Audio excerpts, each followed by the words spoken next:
Capsule academy पेश करता है इस्लामिक स्टॉक्स डॉट इन के साथ एथिकल फाइनेंस का आपका नया दरवाजा।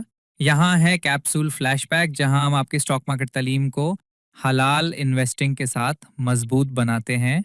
आज के तेज रफ्तार फाइनेंशियल वर्ल्ड में हलाल इन्वेस्टिंग आपके पैसे को वैल्यूज के साथ जोड़ता है, एथिकली, रिस्पॉन्सिबली और पावरफुल तरीके से। हमारे एक्सपर्ट्स के इंसाइट से आप सीखेंगे डॉक्टर फैसल जैदी, महबूब कुरैशी, डॉक्टर नईम शरीफ, शादाब भाई और नदीम अहमद, जहां नॉलेज और एक्सपीरियंस मिलती है। 1 जून से 31 अगस्त तक का मौका। हमारे एक्सक्लूसिव कैप्सूल फ्लैशबैक सीरीज से जुड़िए। क्यूआर कोड स्कैन करें और आज ही रजिस्टर करें। अऊज़ु बिल्लाहि मिनश्शैतानिर्रजीम, बिस्मिल्लाहिर्रहमानिर्रहीम। अल्हम्दुलिल्लाह, चलें आज हम लोग सेशन का स्टार्ट करते हैं।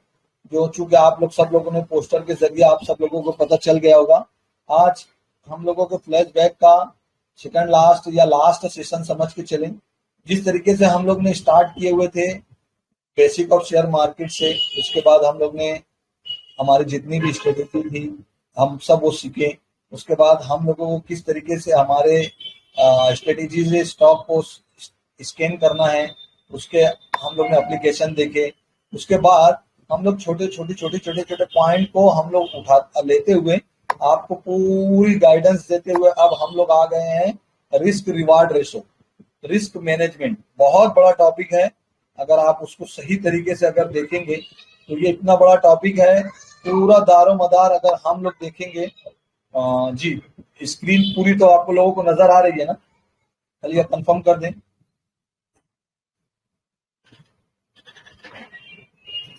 जी, स्क्रीन नजर आ रही है, कोई कंफर्म कर दें। जी आ रही, स्क्रीन नजर आ रही। जी देखिए, आज सबसे बड़ा, आज सब इम्पोर्टेंट टॉपिक हम लोग मेरी नजर में अगर देखेंगे तो रिस्क मैनेजमेंट है। अब रिस्क मैनेजमेंट किसको बोलते हैं, सबसे पहली चीज हम लोग उसको जान लेते हैं। जैसे हम लोग कोई एक अगर स्टॉक को बाय करना है तो हम लोग क्या करते हैं, सबसे पहली चीज हमारे स्ट्रेटेजी में वो बैठता है कि नहीं, या हमारा क्राइटेरिया वो मीट होता है कि नहीं। तो हम लोग जब तक वो स्टॉक को नहीं लेते हैं, फिर उसके बाद उसका थोड़ा सा फंडामेंटल देखते हैं।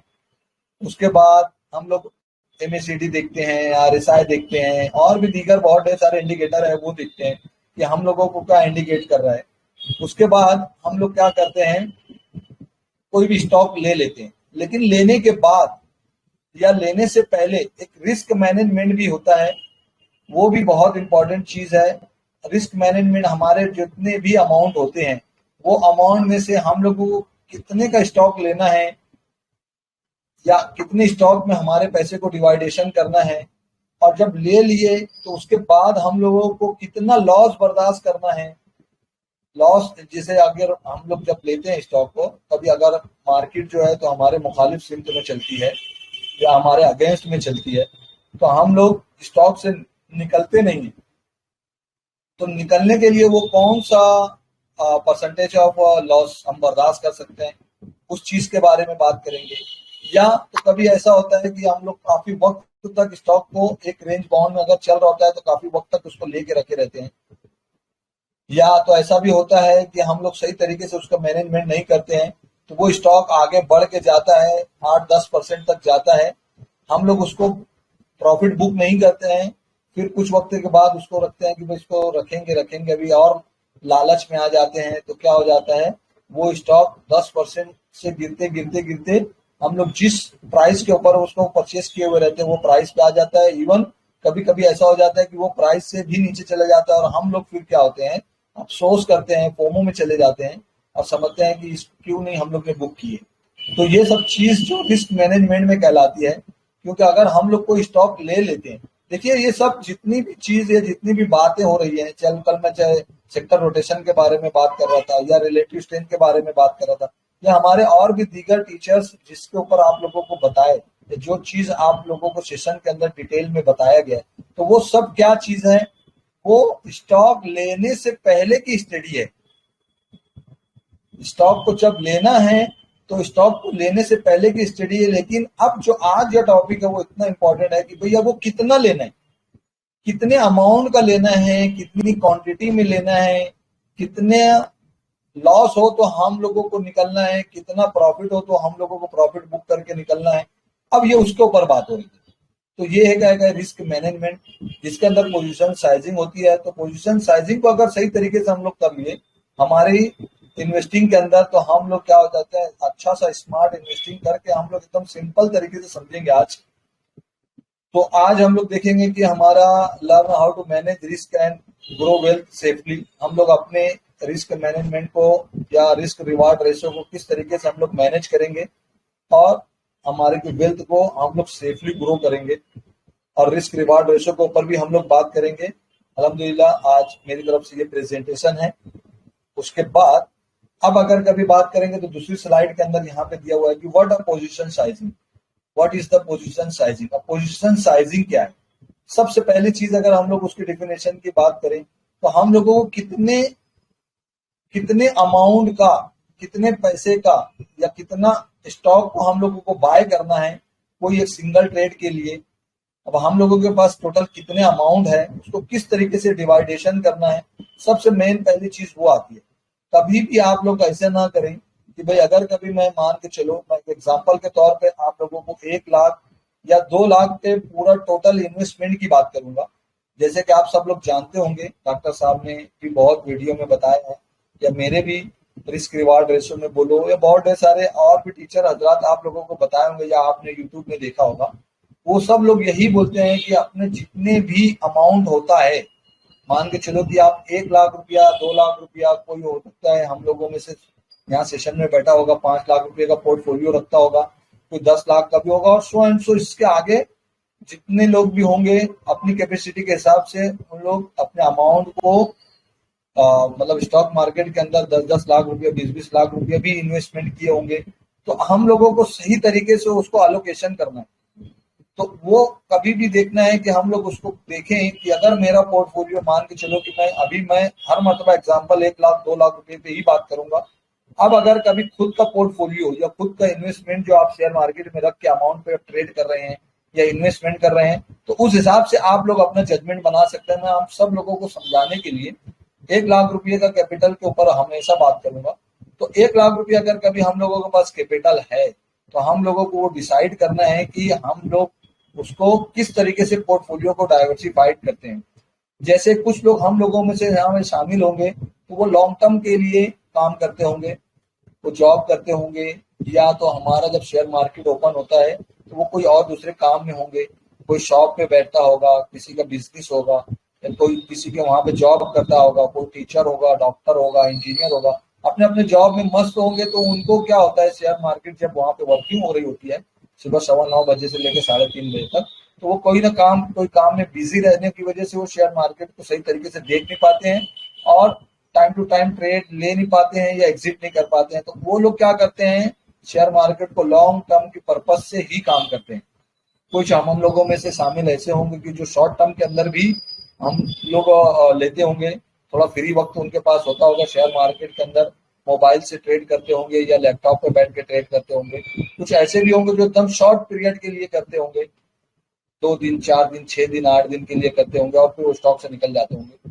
तो हम लोगों के अगर 1 लाख रुपए का पोर्टफोलियो है तो उसके अंदर सही तरीके से डिवाइडेशन करना है। या हमारा समझो मान के चलो कि 2 लाख रुपए का मेरे पास पोर्टफोलियो, मैं 2 लाख रुपये लेके शेयर मार्केट के अंदर आया हूँ, तो मुझको सही तरीके से उसको डिवाइडेशन करने के लिए आप सब लोग समझ के रखें कि 50%, 2 लाख रुपए का 50% अगर कभी मैं कैलकुलेशन करूं तो कितना हो जाएगा। 1 लाख रुपया आप क्या करें, इन्वेस्टिंग के अंदर ट्रेड करें।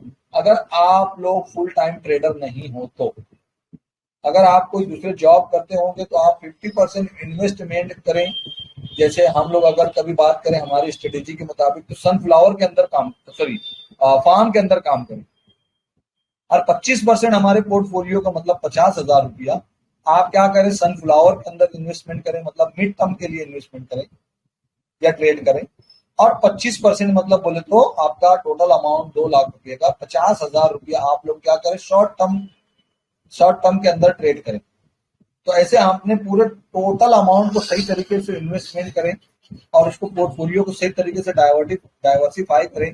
अलग अलग सेक्टर के जो बूम हो रहे हैं या चल रहे हैं वो सेक्टर के अंदर अपने स्टॉक को डिवाइडेशन, कभी भी ऐसा ना करें कि बड़ा अमाउंट एक स्टॉक के अंदर लगाएं। ये बहुत छोटा अमाउंट एक स्टॉक के अंदर लगा, तो हमारे को सही तरीके से अगर करना है तो उसकी पोजीशन साइजिंग हम लोगों को देखना है। और फिर जब हम लोग काम करेंगे इसके अंदर, जब पोजीशन साइजिंग को सही तरीके से पोजीशन साइजिंग करेंगे हमारे रूल के मुताबिक, अभी जैसे चूंकि आगे आने वाला है, 2 तरीके के रूल आप लोगों को बताते हैं कि हम लोग किस तरीके से पोजीशन साइजिंग करते हैं और रिस्क रिवार्ड रेशो को लेके चलते हैं, जिसको RRR बोलते हैं। तो उस तरीके से अगर दोनों कंडीशन में देखना है तो हम लोगों को अपने पूरे, समझो मान के चलो कि अगर कभी मैं यहाँ पे ट्रेडिंग कर रहा हूँ और मेरे पास अब सिर्फ 1 लाख रुपए ट्रेडिंग के लिए, ट्रेडिंग करने के लिए 1 लाख रुपया है, तो सिर्फ ट्रेडिंग की अगर मैं बात करूँ शॉर्ट टर्म ट्रेडिंग के लिए, तो अब अगर 1 लाख रुपया है तो मैं वो 1 लाख रुपया एक ही स्टॉक में नहीं डालूंगा, भले वो 5 स्टॉक, 7 स्टॉक, 10 स्टॉक तक के अंदर डालूंगा। ये हम खुद अपने इंडिविजुअल चॉइस है, आप लोग उसको अपने मुताबिक चेंज कर सकते हो। आपकी स्ट्रेटेजी अगर अच्छी हो, जिसका बैक टेस्टिंग रिजल्ट आप लोगों को ये बताता होगा कि इसके प्रॉफिटेबल ज्यादा है, अगर मैं 10 ट्रेड लेता हूं तो 5 ट्रेड, 6 ट्रेड, 7 ट्रेड अगर प्रॉफिट में रहते हैं, तो आप लोगों को क्या करना चाहिए, आप लोग क्वांटिटी जो आप ले रहे हैं एक स्टॉक के अंदर आपके अमाउंट डालने का, वो क्वांटिटी आप ज्यादा रखें। लेकिन अगर हम लोगों को के ट्रेड 10 ट्रेड में से अगर 5 ट्रेड से कम हम लोगों को अगर कभी सक्सेसफुल होता है, मतलब प्रॉफिट देता है, तो आप क्या करें, हमारे जो स्टॉक 1 लाख रुपए में डिवाइडेशन करना है, तो आप करीबन 8 से 10 स्टॉक के अंदर डिवाइडेशन करो, तो पर स्टॉक यानी पर ट्रेड कोई भी एक स्टॉक खरीदने में आपको 10 से 12 हजार रुपये इन्वेस्टमेंट करेंगे, तो लॉसेस हम लोगों के कम हो जाएंगे। ये अलग अलग मैटर करता है, आप उसको अच्छी तरीके से कर सकते हैं। तो ये सब करने से आपकी पोजीशन साइजिंग में आपके क्या हो जाएगा, आपकी जो सेविंग होगी बिग लॉसेस से हम लोग बच जाएंगे और हमारा पैसा सेव हो जाएगा, और हम लोगों को हेल्प मिलेगी कि हमारे वेल्थ को या हमारे पोर्टफोलियो को हम लोग क्या कर सकते हैं, उसको ग्रो कर सकते हैं। एग्जाम्पल के तौर पे हम लोग आगे चल के यहाँ पे देखेंगे कि किस तरीके से काम करना है। तो हम लोग जो गोल करना है पोजीशन साइजिंग के अंदर, वो किस तरीके से गोल करना है, हम लोगों को जो रिस्क लेना है, हम लोगों को जो रिस्क लेना है वो बहुत कंट्रोल तरीके से लेना है। हम लोग को कोशिश ये करना है कि जब अगर कोई एक स्ट्रेटेजी हम लोग काम कर रहे हैं, तो उसके अंदर क्या करना है, सबसे पहले कोई भी स्ट्रेटेजी को बैक टेस्टिंग करना है। छोटे छोटे अमाउंट से आप लोग क्या करना है, उसके अंदर ट्रेड लेके कम से कम 10 ट्रेड लेके एक स्ट्रेटेजी के ऊपर छोटे छोटे अमाउंट लेके, भाई चाहो तो एक स्टॉक लेके वो स्ट्रेटेजी को बैक टेस्टिंग करो। जैसे हम लोग, आप लोग जानते होंगे कि हम लोग, हमारे मोहम्मद हुसैन भाई लोनावाला वाले, वो आप लोगों को पिछले 2-3 महीने से बैक टेस्टिंग की आप लोगों को शीट दे रहे हैं। डॉक्टर साहब आप लोगों को डिवाइड कर आप लोगों को स्प्रेड करते थे कि देखिए भाई फला फला स्ट्रेटेजी कि हम लोग ने बैक टेस्टिंग की है, उसका रिजल्ट क्या आ रहा है आप लोग देखो। तो हम लोग जो स्ट्रेटेजी का बनाते हैं, चार्टिंग में बोलो, डैशबोर्ड में बोलो, XYZ कहीं पे भी कोई स्ट्रेटेजी बनती है, तो सबसे पहले हम लोग क्या करते हैं, उसको बैक टेस्ट करते हैं और देखते हैं कि उसका प्रॉफिटेबल परसेंटेज कितना है। अगर 50%, 60%, 70% और अबव है, तो कहीं ना कहीं हम लोगों को भरोसा बैठ जाता है। वो चीज हम टीचर हजरात, एडमिन हजरात आप लोगों के साथ शेयर करते हैं, डॉक्टर साहब आप लोगों को शेयर करते हैं। तो उस तरीके से हम लोगों को रिस्क को कंट्रोल करना है। अभी तक हम लोग जितनी भी स्ट्रेटेजी करते थे, तो हम लोग आप लोगों को हर मर्तबा बता के रखे हैं कि भाई हम लोगों को रिस्क जब लेना है तो सही तरीके से लेना है, रिस्क को छोटा रखना है, लिमिटेड लॉस रखना है। तो ये क्या हो जाएगा, हम लोग उतना ही लॉस बोलना चाहिए बर्दाश्त करें, जितनी हम लोग बर्दाश्त कर सकते हैं उतना ही लॉस कोई एक स्टॉक के अंदर बर्दाश्त लगाओ कि हम लोग जो उसको अपने बर्दाश्त कर सके। हमारे बर्दाश्त के बाहर के रिस्क नहीं लेके चलना है, ठीक। तो ये चीज है। और अपने पूरे कैपिटल को, चाहे मार्केट की पोजीशन आपकी अपट्रेंड में हो, बेरिश हो, साइडवेज हो, क्योंकि आज की कंडीशन, आज हम लोग मान के चलते हैं कि भाई आज मार्केट जो है, मार्केट का जो सेंटीमेंट है बेरिश की तरफ। अब बेरिश की तरफ अगर हम लोगों को पास है, तो हम लोगों को ये भी स्ट्रेटेजी होना चाहिए कि हमारी कैपिटल को हम लोग सेव करके रखें। जरूरी नहीं है कि रोज की रोज ट्रेड करना है। आप अपने मनी को, अपने कैपिटल को अच्छी तरीके से सेव करके रखें, सेव करके रखें। वो कब हम लोगों को काम आएगा, जब फ्यूचर के अंदर जब मार्केट का सेंटीमेंट बदल जाएगा, पॉजिटिव हो जाएगा, तो हम लोगों को बहुत अच्छी अपॉर्चुनिटी मिलेगी। वही सेविंग किए हुए कैपिटल को डिप्लॉयड करने के लिए, वही सेविंग किए हुए बचा के रखे हुए कैपिटल को फर्दर आगे की तरफ में हम लोगों को मौके मिलेंगे कि हम लोग उसके ऊपर ट्रेड कर सके और प्रॉफिटेबल हो सके। और हम लोग क्या कर सकते हैं, उसको हम लोग बैलेंस भी कर सकते हैं, बैलेंस बना सकते हैं कि हम लोगों को कितना रिटर्न जनरेट करना है। हम लोग अपने अपने पोर्टफोलियो को ये प्रॉफिटेबल भी बना सकते हैं। हम लोग विदाउट बिग ट्रेस यानी रिस्क लिए हुए हम लोग उसको क्या कर सकते हैं, हम लोग हमारे अमाउंट को या हमारे पोर्टफोलियो को गेन कर सकते हैं। तो ये चीज है, हम लोग ने पोजीशन साइजिंग के अंदर जो गोल 3 बना हुए हैं, हम लोगों को रिस्क को कंट्रोल करना है, हम लोगों के कैपिटल को सेव करके चलना है, फ्यूचर में इन्वेस्टमेंट करने के लिए, ट्रेड करने के लिए जब मार्केट का सेंटीमेंट बदल जाएगा तो हम लोग उसको बैलेंस करके हम लोग वही कैपिटल से हम लोग रिटर्न भी जनरेट कर सकते हैं। ठीक, अब हम लोगों को जो की फैक्टर है उसके ऊपर हम लोग अगर बात करेंगे पोजीशन साइजिंग के अंदर, तो आप सब लोग देख लें कि भाई हम लोगों को जो की फैक्टर है हम लोग को पोजीशन साइजिंग का, ये 4 पॉइंट आप लोगों को नजर आ रहे हैं। सबसे पहला पॉइंट है कि आप लोगों को जो टोटल मनी है वो कितनी है। सबसे पहले आप लोग जितने लोग भी यहाँ पे हाजिर हैं, अपने टोटल मनी जो आप लेके शेयर मार्केट के अंदर आए हैं या आपके क्या बोलते हैं पोर्टफोलियो में है या आपकी ट्रेडिंग करने वाले डीमैट अकाउंट के अंदर जितने अमाउंट है वो अमाउंट को आप क्या करें, एक पेपर के ऊपर लिख लेंगे, या तो आप उसको ये समझ लेंगे कि भाई मेरा टोटल जो अमाउंट है जो मैं इन्वेस्टमेंट कर रहा हूँ, टोटल इन्वेस्टमेंट, जैसे कि मैं अभी सिर्फ ये स्ट्रेटेजी जो बता रहा हूँ वो शॉर्ट टर्म ट्रेड के लिए बता रहा हूँ। तो मान के चलो कि भाई मैंने 1 लाख रुपया शॉर्ट टर्म ट्रेड के लिए अपने पोर्टफोलियो को मैनेज कर रहा हूँ। मेरे पास अमाउंट बहुत ज्यादा है, लेकिन सिर्फ मुझको जो छोटे ट्रेड लेना है जिसको हम लोग शॉर्ट टर्म ट्रेड बोलेंगे, वो 1 लाख रुपये को अगर मान के चलता हूं तो आपको क्या करना है, उसको नोट डाउन कर लेना है। तो आपका जो टोटल अमाउंट या मनी है वो आप लोग अगर मान के चलते कि मैं मेरी एग्जांपल देता हूं, तो मेरे पास समझो 1 लाख रुपये का मेरे पास पोर्टफोलियो है जो शॉर्ट टर्म के लिए करता हूँ।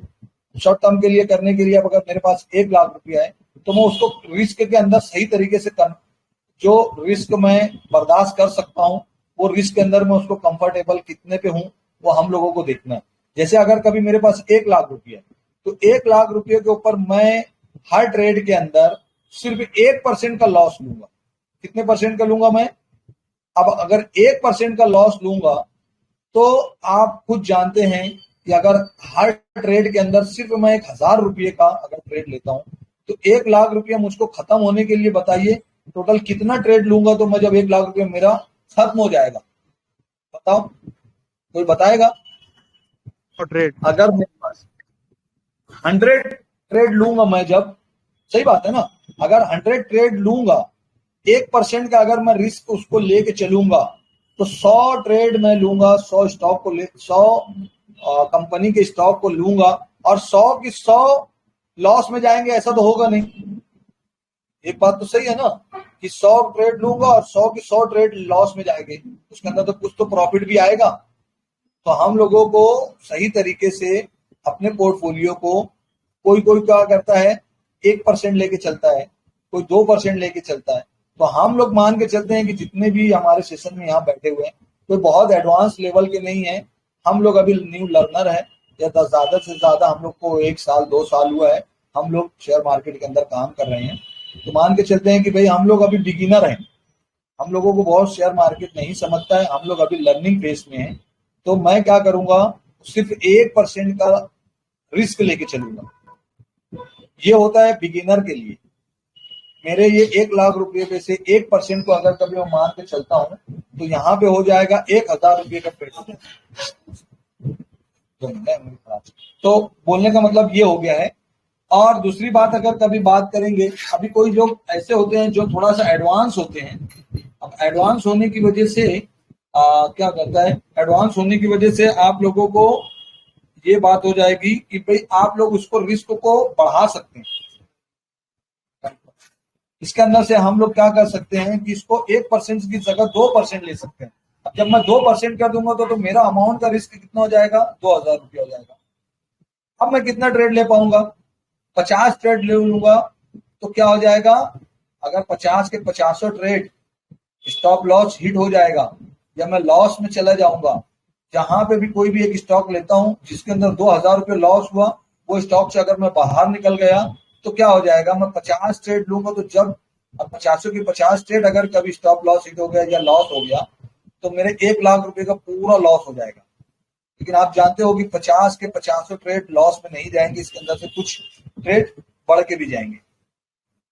अब यही चीज अगर जो और एडवांस होते जाएगा तो कुछ लोग क्या करते हैं 3%, 4%, 5% तक यहाँ पे ये करते हैं। अब 5% अगर कभी कोई मान के चलता है 5% कर लेता है तो क्या हो जाएगा, 5,000 रुपये का पोर्टफोलियो जाएगा। तो आपको 20 ट्रेड लेंगे तो 1 लाख रुपया 20 ट्रेड अगर कभी लॉस में चले जाएंगे तो क्या हो जाएगा, 1 लाख रुपया आपका खत्म हो जाएगा। तो बोलने का मतलब यही है कि हम लोग कभी बिगिनर है तो सिर्फ 1% का लॉस भी बर्दाश्त करेंगे। फिर उसके बाद हम लोग जो भी ट्रेड करेंगे उसके अंदर स्टॉप लॉस लगाना बहुत ही जरूरी चीज है। आज ऐसे भी गिरती हुई मार्केट के अंदर जब हमारा स्टॉक हमारे पोर्टफोलियो में या CDSL के अंदर आ जाएगा, आफ्टर 1 दिन या 2 दिन के बाद आ ही जाता है, तो आप लोग क्या करें, वो स्टॉक जो आपने परचेस किया हुआ है एक सही तरीके से रिस्क रिवार्ड को रेशो को लेते हुए आप उसको स्टॉप लॉस को लगा दें। जब तक अपने पोर्टफोलियो में या CDSL में नहीं आएगा तो जब तक आप स्टॉप लॉस को नहीं लगाएं। तो स्टॉप लॉस भी लगाने के लिए आप ये मान के चलो कि मार्केट हमेशा हमारे तरफ हमारी कंडीशन में नहीं चलती है, मार्केट गिर ही जाएगी। जब गिर जाएगी तो आप लोगों को हमेशा अपने इसको सेव करके चल जी। अब हम लोग अपने स्टॉप लॉस लगा के चलेंगे और स्टॉक का मोमेंटम भी देखेंगे। अगर आप लोगों को लग रहा है कि हमारा रिस्क कम से कम हो तो हम लोग क्या करेंगे, उसको रिस्क भी लेके चलेंगे और स्टॉक का मोमेंटम को भी ट्रेक करेंगे। अगर हम लोगों को जिस तरीके से हमारे कैपिटल को सेव करने के लिए हम लोग स्टॉप लॉस लगाते हैं तो वैसे ही हम लोग स्टॉक का मोमेंटम देखते हुए, स्टॉक को चाल देखते हुए हम लोग उसके अंदर प्रॉफिट भी बुक कर सकते हैं। तो वो भी देखना है कि हम लोगों को किस तरीके से काम करना है। तो एक ये चीज हो गया कि हमारे 1 लाख का कैपिटल के अंदर 1% का रिस्क, मतलब हर ट्रेड के अंदर 1,000 रुपये का लॉस ही हम लोग बर्दाश्त करेंगे।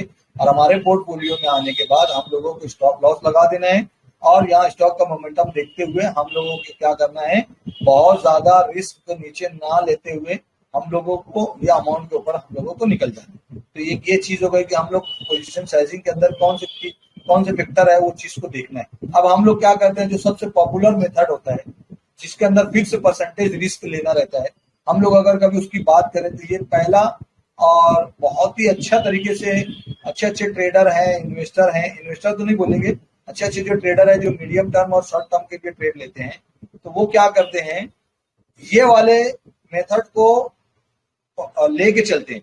अभी अगर मैं मेरी बात करूं तो मैं भी लेके चलता हूं, कहीं ना कहीं मैं भी फेल हो जाता हूं रिस्क लेने में, रिवार्ड लेने में या हमारी सही अमाउंट को पोजीशन करने में। लेकिन आप लोग भी इसको मेथड को अच्छी तरीके से समझ ले कि हम लोगों को ये पॉपुलर जो मेथड है उसको किस तरीके से हम लोगों को करना है। तो उसका नाम है फिक्स्ड परसेंटेज रिस्क। अब इसको जो कंडीशन है वो क्या है, मैं वो आपको बता रहा हूँ कि हाउ टू वर्क, ये कैसे काम करेगा। हम लोगों को अपने पोर्टफोलियो का 1% या 2% तक ही रिस्क लेना है। जैसे कि मैं पिछले आप लोगों को बताया कि भाई 1% लेते हैं तो 1 लाख रुपए का पोर्टफोलियो के ऊपर कितना रिस्क, या 2% लेते हैं या अदरवाइज और भी कितना ट्रेड लेते हैं तो हम लोग उतना रिस्क लेके चल सकते हैं। तो इसके अंदर क्या हो जाएगा, अगर 1% लेते हैं, हमारे 1% को लेके चलते हैं तो क्या हो जाएगा, हर ट्रेड के अंदर जो भी आप पैसे डालेंगे हर ट्रेड के अंदर, मान के चलो कि 1 लाख रुपए के ऊपर जब आप ट्रेड कर रहे हो तो वो 1% का ही आप स्टॉप लॉस लगा के चलेंगे या रिस्क लेंगे तो 1,000 रुपया हो गया। तो यहाँ पे वही दे रहे कि भाई अगर 1,000 रुपया हो गया तो उसका फार्मूला कैसे करेंगे। उसका फार्मूला ये होता है कि आप जो भी शेयर लेंगे तो वो नंबर ऑफ शेयर खुद ब खुद बताएगा आप लोगों को कि भाई हम लोगों को कितने शेयर लेना है। तो उसका कैलकुलेशन ये है कि number share of is equal to risk amount. अब हम लोग कितना रिस्क ले रहे हैं, 1,000 रुपया ले रहे हैं और हम लोग क्या कर रहे हैं, उसको डिवाइडेशन कर देंगे एंट्री प्राइस और माइनस स्टॉप लॉस की प्राइस से। अब ये आगे एग्जांपल आएगा, यहाँ पे नीचे भी आ रहा है आप लोगों को, मैं एक एग्जांपल के तौर पे बताया हूँ और आगे चल के एक स्टॉक के बारे में भी बताया हूँ। तो हम लोग फिक्स परसेंटेज और भी एक अदर मेथड जो है उसके अंदर भी हम लोग लेके चल सकते हैं। तो देखिए टोटल जो मनी मेरे पास है वो 1 लाख रुपए की है। मैं जो अभी थोड़ी देर पहले आप लोगों को पिछली स्लाइड के अंदर बात कर रहा था कि अगर 1 लाख रुपये मेरे पास है जिसको मैं शॉर्ट टर्म के अंदर इन्वेस्टमेंट कर रहा हूँ और 1% का रिस्क ले रहा हूँ, तो मेरा हर ट्रेड के अंदर 1,000 रुपया अगर कभी लॉस हो गया तो मैं बाहर निकल जाऊंगा हर ट्रेड के अंदर। तो आप लोगों के 1 लाख रुपया एक स्टॉक में नहीं डालना है। ओके, मैं एग्जांपल के तौर पे यहाँ पे बता रहा हूँ कि मान के चलो कि एक स्टॉक के पास XYZ कोई भी स्टॉक हो सकता है, तो उसकी प्राइस है कितनी, 500 रुपया। ओके, और 500 रुपया अगर समझो मान के चलो कि एक स्टॉक की प्राइस चल रही है और मैं कोई भी सेटअप अगर उसको देखता हूँ, वो सेटअप के अंदर मुझको ये बता रहा है कि भाई 475 रुपये में स्टॉप लॉस लग के चलता हूँ, मतलब 475 रुपये उसकी अगर कभी प्राइस आई तो क्या हो जाएगा, मैं एग्जिट कर जाऊंगा। समझ रहे हैं? यानी मैं क्या कर रहा हूँ, कोई भी स्टॉक लेने से पहले वो स्टॉक की चाल और उसका रिस्क देखने के बाद ही कोई स्टॉक लूंगा। अब ये यहाँ पे तो चेंज होते रहता है आप लोगों को। मान के चलो कि ये 500 की जगह पे 150 भी हो सकता है, 400 भी हो सकता है, 1,000 भी हो सकता है, 10,000 भी हो सकता है। जो भी आप स्टॉक की प्राइस लेंगे वो प्राइस यहाँ पे आप लोगों को चॉइस करना है, चूंकि मार्केट की ही प्राइस से आप लोग लेंगे। लेकिन आप ये देख के चलो कि कोई स्ट्रेटेजी के मुताबिक आपको स्टॉप लॉस कहाँ लगता है। मान के चलो कि बहुत नीचे अगर लगेगा तो क्या हो जाएगा, आप लोगों की पोजीशन साइजिंग सही नहीं बन पाएगी। तो आप लोग छोटा अगर रिस्क लेना हो तो आप लोगों को 500 बाइंग प्राइस से बहुत नीचे आप लोगों को स्टॉप लॉस नहीं लगाना है। देखो मैं यहाँ पे अगर देखूंगा तो सिर्फ मैं 25 रुपये का ही रिस्क लिया हूँ एक ट्रेड के अंदर या एक स्टॉक के अंदर। मैं जो शेयर ले रहा हूँ तो वो सिर्फ 25 रुपये का ही मैं यहाँ पे रिस्क लिया। अब देखेंगे अगर कभी उसकी अगर मैं बात करूं तो यहाँ पे ये 1,000 हो गए। देखो ये फार्मूला फिट होता है कि रिस्क अमाउंट मेरा कितना है, तो यहाँ पे लिख दिया मैं 1 लाख रुपया। उसके बाद डिवाइड किया, यहाँ पे एंट्री प्राइस कितनी है मेरी, देखो यहाँ पे 500, तो मैं यहाँ 500 लिख दिया। और उसके बाद माइनस करूंगा स्टॉप लॉस प्राइस, तो मैंने यहाँ पे स्टॉप लॉस प्राइस यहाँ पे लिख दिया 475। तो मेरा क्या हो जाएगा, खुद ब खुद यहाँ पे शेयर लिख के आ जाएगा कि भैया खुद ब खुद मुझको बता देगा कि सिर्फ मुझको 40 ही स्टॉक लेना है। अब आप जानते होंगे कि 500 रुपये की स्टॉक की प्राइस चल रही है, तो सिर्फ 40 स्टॉक लूंगा तो कितना मेरा इन्वेस्टमेंट टोटल हो जाएगा, 20,000 रुपया। समझ में आ रहा है कि नहीं, कि भाई मेरे पास 1 लाख रुपये का पोर्टफोलियो, लेकिन मैं कोई भी स्टॉक के अंदर 1 लाख रुपया पूरा नहीं डालूंगा। मैं कितना डालूंगा, यहाँ पे 20,000 रुपये सिर्फ डालूंगा। अब 20,000 रुपये अगर मैं यहाँ पे डालूंगा तो मैं 1 लाख रुपये को कम से कम 20,000 रुपये के हिसाब से 5 स्टॉक को यहाँ पे लूंगा या 5 ट्रेड करूंगा। XYZ कोई भी आपको जो कंपनी होती है जिसके शेयर होते हैं, आप लोग उसके अंदर शेयर ले सकते हो। तो 1 लाख रुपया अगर कभी पूरा इन्वेस्टमेंट करना हो या पूरा ट्रेड करना हो तो कम से कम आप लोग आपके पूरे पोर्टफोलियो को 5 हिस्से में डिवाइड करेंगे तो आप लोगों को क्या हो जाएगा, 1,000 रुपये का रिस्क हो जाएगा। यहाँ बाइंग प्राइस आप लोगों के स्टॉक के हिसाब से कुछ भी हो सकती है, स्टॉप प्राइस आप लोगों का स्टॉप लॉस यहाँ पे कुछ भी हो सकता है, लेकिन ये प्राइस आप लोगों को हमेशा चेंज होकर जाएगी। कभी भी आप फार्मूला लगा के आप ये देख सकते हो। अब मैं आप लोगों को फार्मूला जैसे यहाँ पे बता रहा हूँ तो आप ये भी देख सकते हैं, या हम लोग आगे चलेंगे तो आप लोगों को आगे मैं एक एग्जाम्पल के तौर पे एक स्टॉक के बारे में बताऊंगा। तो ये एक पॉपुलर मेथड है, सब लोग अच्छी तरीके से यही को फॉलो करते हैं। जब प्राइस कोई चीज प्राइस स्टॉक की प्राइस देख के ले रहे हैं तो स्टॉप लॉस सबसे पहले डिसाइड करते हैं। स्टॉप लॉस अगर कभी आप लोग डिसाइड नहीं करेंगे और स्टॉप लॉस बहुत नीचे होगा तो हो सकता है कि हम लोग सही तरीके से पोजीशन नहीं करें, तो क्या हो जाएगा, हम लोगों के यहाँ पे लॉसेस ज्यादा हो जाएंगे। तो ये एक पॉपुलर मेथड है। अब अगर कभी हम लोग देखते हैं तो इसके अंदर हम लोग ने क्या देखे, जब अगर हम लोग इस तरीके से हम लोग फॉलो करते हैं, इस तरीके से अगर हम लोग फॉलो करेंगे तो हम लोगों को क्या उसका बेनिफिट मिलेगा, यही मिलेगा कि हम लोग सेफ रहेंगे। हम लोग क्या करेंगे, अपने लॉसेस को एकदम लिमिट रखेंगे और स्मॉल अमाउंट पे रखेंगे। जैसे कि मैं 25 रुपया पर ट्रेड पे रखा, वैसे ही हम लोग क्या करेंगे, अगर ये फिक्स वाले परसेंटेज रिस्क लेके चलते हैं तो इसके अंदर हम लोग क्या करेंगे, लॉसेस को एकदम स्मॉल अमाउंट पे रखेंगे। और हम लोग क्या करेंगे, कोई भी अगर अपने सही अकाउंट को कोई भी अकाउंट काम करने वाला होगा तो उसकी सही तरीके से साइजिंग कर पाएंगे। जैसे कि मैं बताया कि 1 लाख रुपये के पोर्टफोलियो को हम लोग 5 स्टॉक 20-20 हजार रुपए के ले सकते हैं। 5 टाइप के स्टॉक या 5 कंपनी के स्टॉक हम लोग ले सकते हैं। तो इससे क्या हो जाएगा, हम लोग इसके अंदर मल्टीपल ट्रेड भी कर सकते हैं। मल्टीपल ट्रेड करने का फायदा ये हो जाएगा, जैसे कि अभी कभी कभी ऐसा हो जाता है कि हम लोग कोई स्टॉक में लेते हैं, बड़ा अमाउंट डाल देते हैं और फिर वो स्टॉक फ्लक्चुएशन होता है या नीचे गिरता है तो हम लोगों की धड़कनें तेज हो जाती है, या हम लोग फिर हमारे ग्रुप के अंदर 10 सवाल करते हैं कि मैं फला फला स्टॉक लेके रखा हुआ था, वो तो गिर गया, मैं फला फला स्टॉक लेके रखा था, मेरा बहुत ज्यादा लॉस हो गया, अब क्या करना चाहिए, सेल करना चाहिए कि बैठना चाहिए। बहुत ढेर सारे सवाल हम लोगों को जहन में आते हैं। लेकिन वालेकुम अस्सलाम। यस भाई, वो नंबर ऑफ 40 शेयर्स है ना, वो कैसा ही है एक बार बताइए ना। हाँ, आगे एग्जांपल के तौर पे एक आने वाले, देखो ये वाला एग्जांपल जब आएगा, देखो ये वाला आपको सिनेरियो जब मैं बताऊंगा तो ये वाला एग्जांपल से आप लोगों को वहां समझ में आ जाएगा, आने वाला आगे। और आप जी लोग जी बोलेंगे ओके। तो मैं और आपके कोई एक स्टॉक उठा के भी ले लेंगे, है ना। अब ये चीज आप लोगों को बता रहा हूँ कि भाई नंबर ऑफ आप लोग मल्टीपल ट्रेड करेंगे, जैसे कि बताया। अब आप अगर आप लोगों के पास ट्रेडिंग करने के लिए 1 लाख रुपए और आप सिर्फ 1 या 2 स्टॉक के अंदर ले लेंगे, 50-50 हजार रुपये के स्टॉक अगर ले लेंगे और कभी वो दोनों स्टॉक नहीं चले तो क्या हो जाएगा, फिर आप लोगों के लॉसेज बहुत बड़े हो जाएंगे। लेकिन वही चीज को अगर सही तरीके से डाइवर्सिफाइड किए, आप लोग ने अपने अमाउंट को मैनेजमेंट किए, रिस्क को मैनेज करके लेके चले, तो क्या हो जाएगा, आप पूरे 1 लाख रुपए के पोर्टफोलियो को 5 टाइप्स ऑफ स्टॉक, कंपनी के स्टॉक में डिवाइडेशन कर देंगे। तो इससे क्या मतलब क्या हो जाएगा, अब पांचों की पांचों स्टॉक तो नहीं गिरेगा, हो सकता है उसके अंदर 2 स्टॉक चल जाए, 3 स्टॉक गिर जाए। तो इससे क्या हो जाएगा, हम लोगों को लॉस को हम लोग उसको स्मॉल क्वांटिटी में लॉस बुक करके निकल सकते हैं। एक ये चीज है। हम लोग इसका माइक ऑन है, उसको ऑफ करें, इसका माइक ऑन है जी। हम लोग इसके अंदर मल्टीपल ट्रेड कर सकते हैं और अपने मनी को सेफ भी रख सकते हैं। अब अगर हम लोग देखेंगे तो सेकंड मेथड भी अगर बात कर लेते हैं तो सेकंड मेथड यहाँ पे दिख रहा है कि हम लोग फिक्स अमाउंट लेके चलते हैं। जैसे मान के चलो कि भाई जैसे कि आप लोगों को वहां बताया कि 20,000 रुपए का स्टॉक लेना है, तो मान के चलो कि अगर मेरे पास 1 लाख रुपया है तो 1 लाख रुपये को मैं डिवाइडेशन कर सकता हूँ, नंबर ऑफ स्टॉक्स में डिवाइड कर सकता हूँ, नंबर ऑफ शेयर्स में डिवाइड कर सकता हूँ।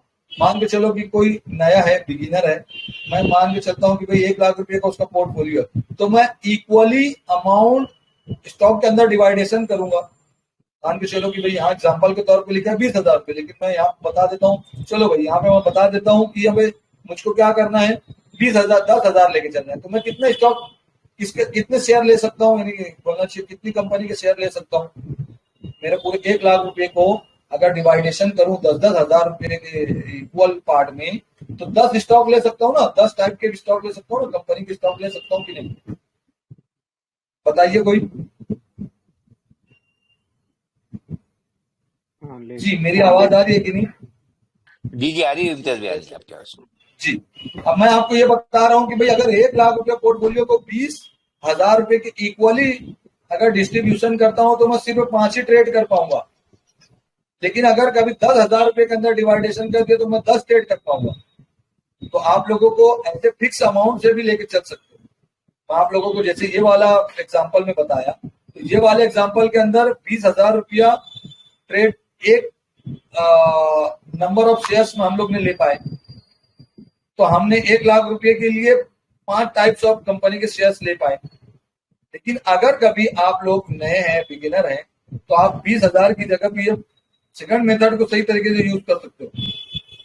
10,000 का डिवाइडेशन कर दो, 5,000 का डिवाइडेशन कर दो, 8,000 का डिवाइडेशन कर दो, 12,000 का डिवाइडेशन कर दो। अब अगर कभी मान के चलो कि मैं 10,000 रुपए का डिवाइडेशन करता हूँ तो कितने हो जाएंगे आपको, आप लोग 10 अलग अलग कंपनियों के शेयर आप लोग 10-10 हजार रुपए इन्वेस्टमेंट कर सकते हैं। तो ये क्या हो जाएगा, आप लोगों को इजी फॉलो करना आसान हो जाएगा कि भाई मैं कोई भी स्टॉक लूंगा तो सिर्फ 10,000 से ज्यादा नहीं डालूंगा। और इसके अंदर क्या हो जाएगा, हम लोग रिस्क को वेरी कर देंगे और हमारे स्टॉक को भी सही तरीके से मैनेज करेंगे। और इसके अंदर जो देखेंगे तो क्या हो जाता है मालूम, रिस्क जो हो जाता है बहुत कम हो जाता है।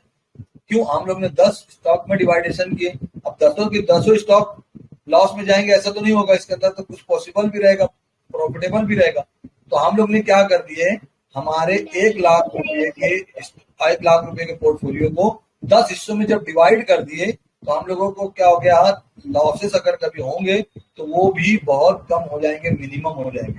तो ये एक चीज आप लोगों को समझ में आएगा और आप लोग सही तरीके से कैलकुलेशन भी करके चलें। अब हम लोग आते हैं कि यहाँ पे एक एग्जाम्पल के तौर पे जो रियल लाइफ एग्जाम्पल हम लोग लेंगे वो ये लेंगे। मान के चलो कि अभी तक मैं जो आप लोगों को बता रहा था कि आप लोग क्या करो, 1 लाख रुपए के अमाउंट को आप लोग मैनेज कर रहे हैं। अब मैं क्या करता हूँ, मेरे ही पोर्टफोलियो को मैं 2 लाख रुपए कर दिया, वो 1 लाख रुपए को छोड़ के अब मैं 2 लाख रुपए पे आ गया। मैं आप लोगों को एग्जांपल के तौर पे बता रहा हूँ कि भाई समझो मेरे पास इन्वेस्टमेंट करने के लिए 2 लाख रुपए, मैं रिस्क अगर 1% ले रहा हूँ तो कितना हो जाएगा अमाउंट, कोई बताएगा? 2,000 रुपए ले रहा हूँ जी, कोई कंफर्म करके चले तो मुझको भी लगेगा कि भाई आप इसे 2000। अब मान के चलते हैं कि 2 लाख रुपए के पोर्टफोलियो में मैं 1% रिस्क ले रहा हूं, तो हर ट्रेड के ऊपर मैं 2,000 रुपए का ही रिस्क लूंगा। अब हम लोग एग्जांपल के तौर पे रिलायंस के इंडस्ट्री के चार्ट में चलते हैं, तो आप लोगों को समझ में आएगा कि रिलायंस इंडस्ट्री के चार्ट में अगर मैं जाता हूं, 1 मिनट में चार्ट को ओपन करता हूं, मैं एकदम करंट यहाँ पे एग्जांपल लेके चला था आप लोगों को बताने के लिए।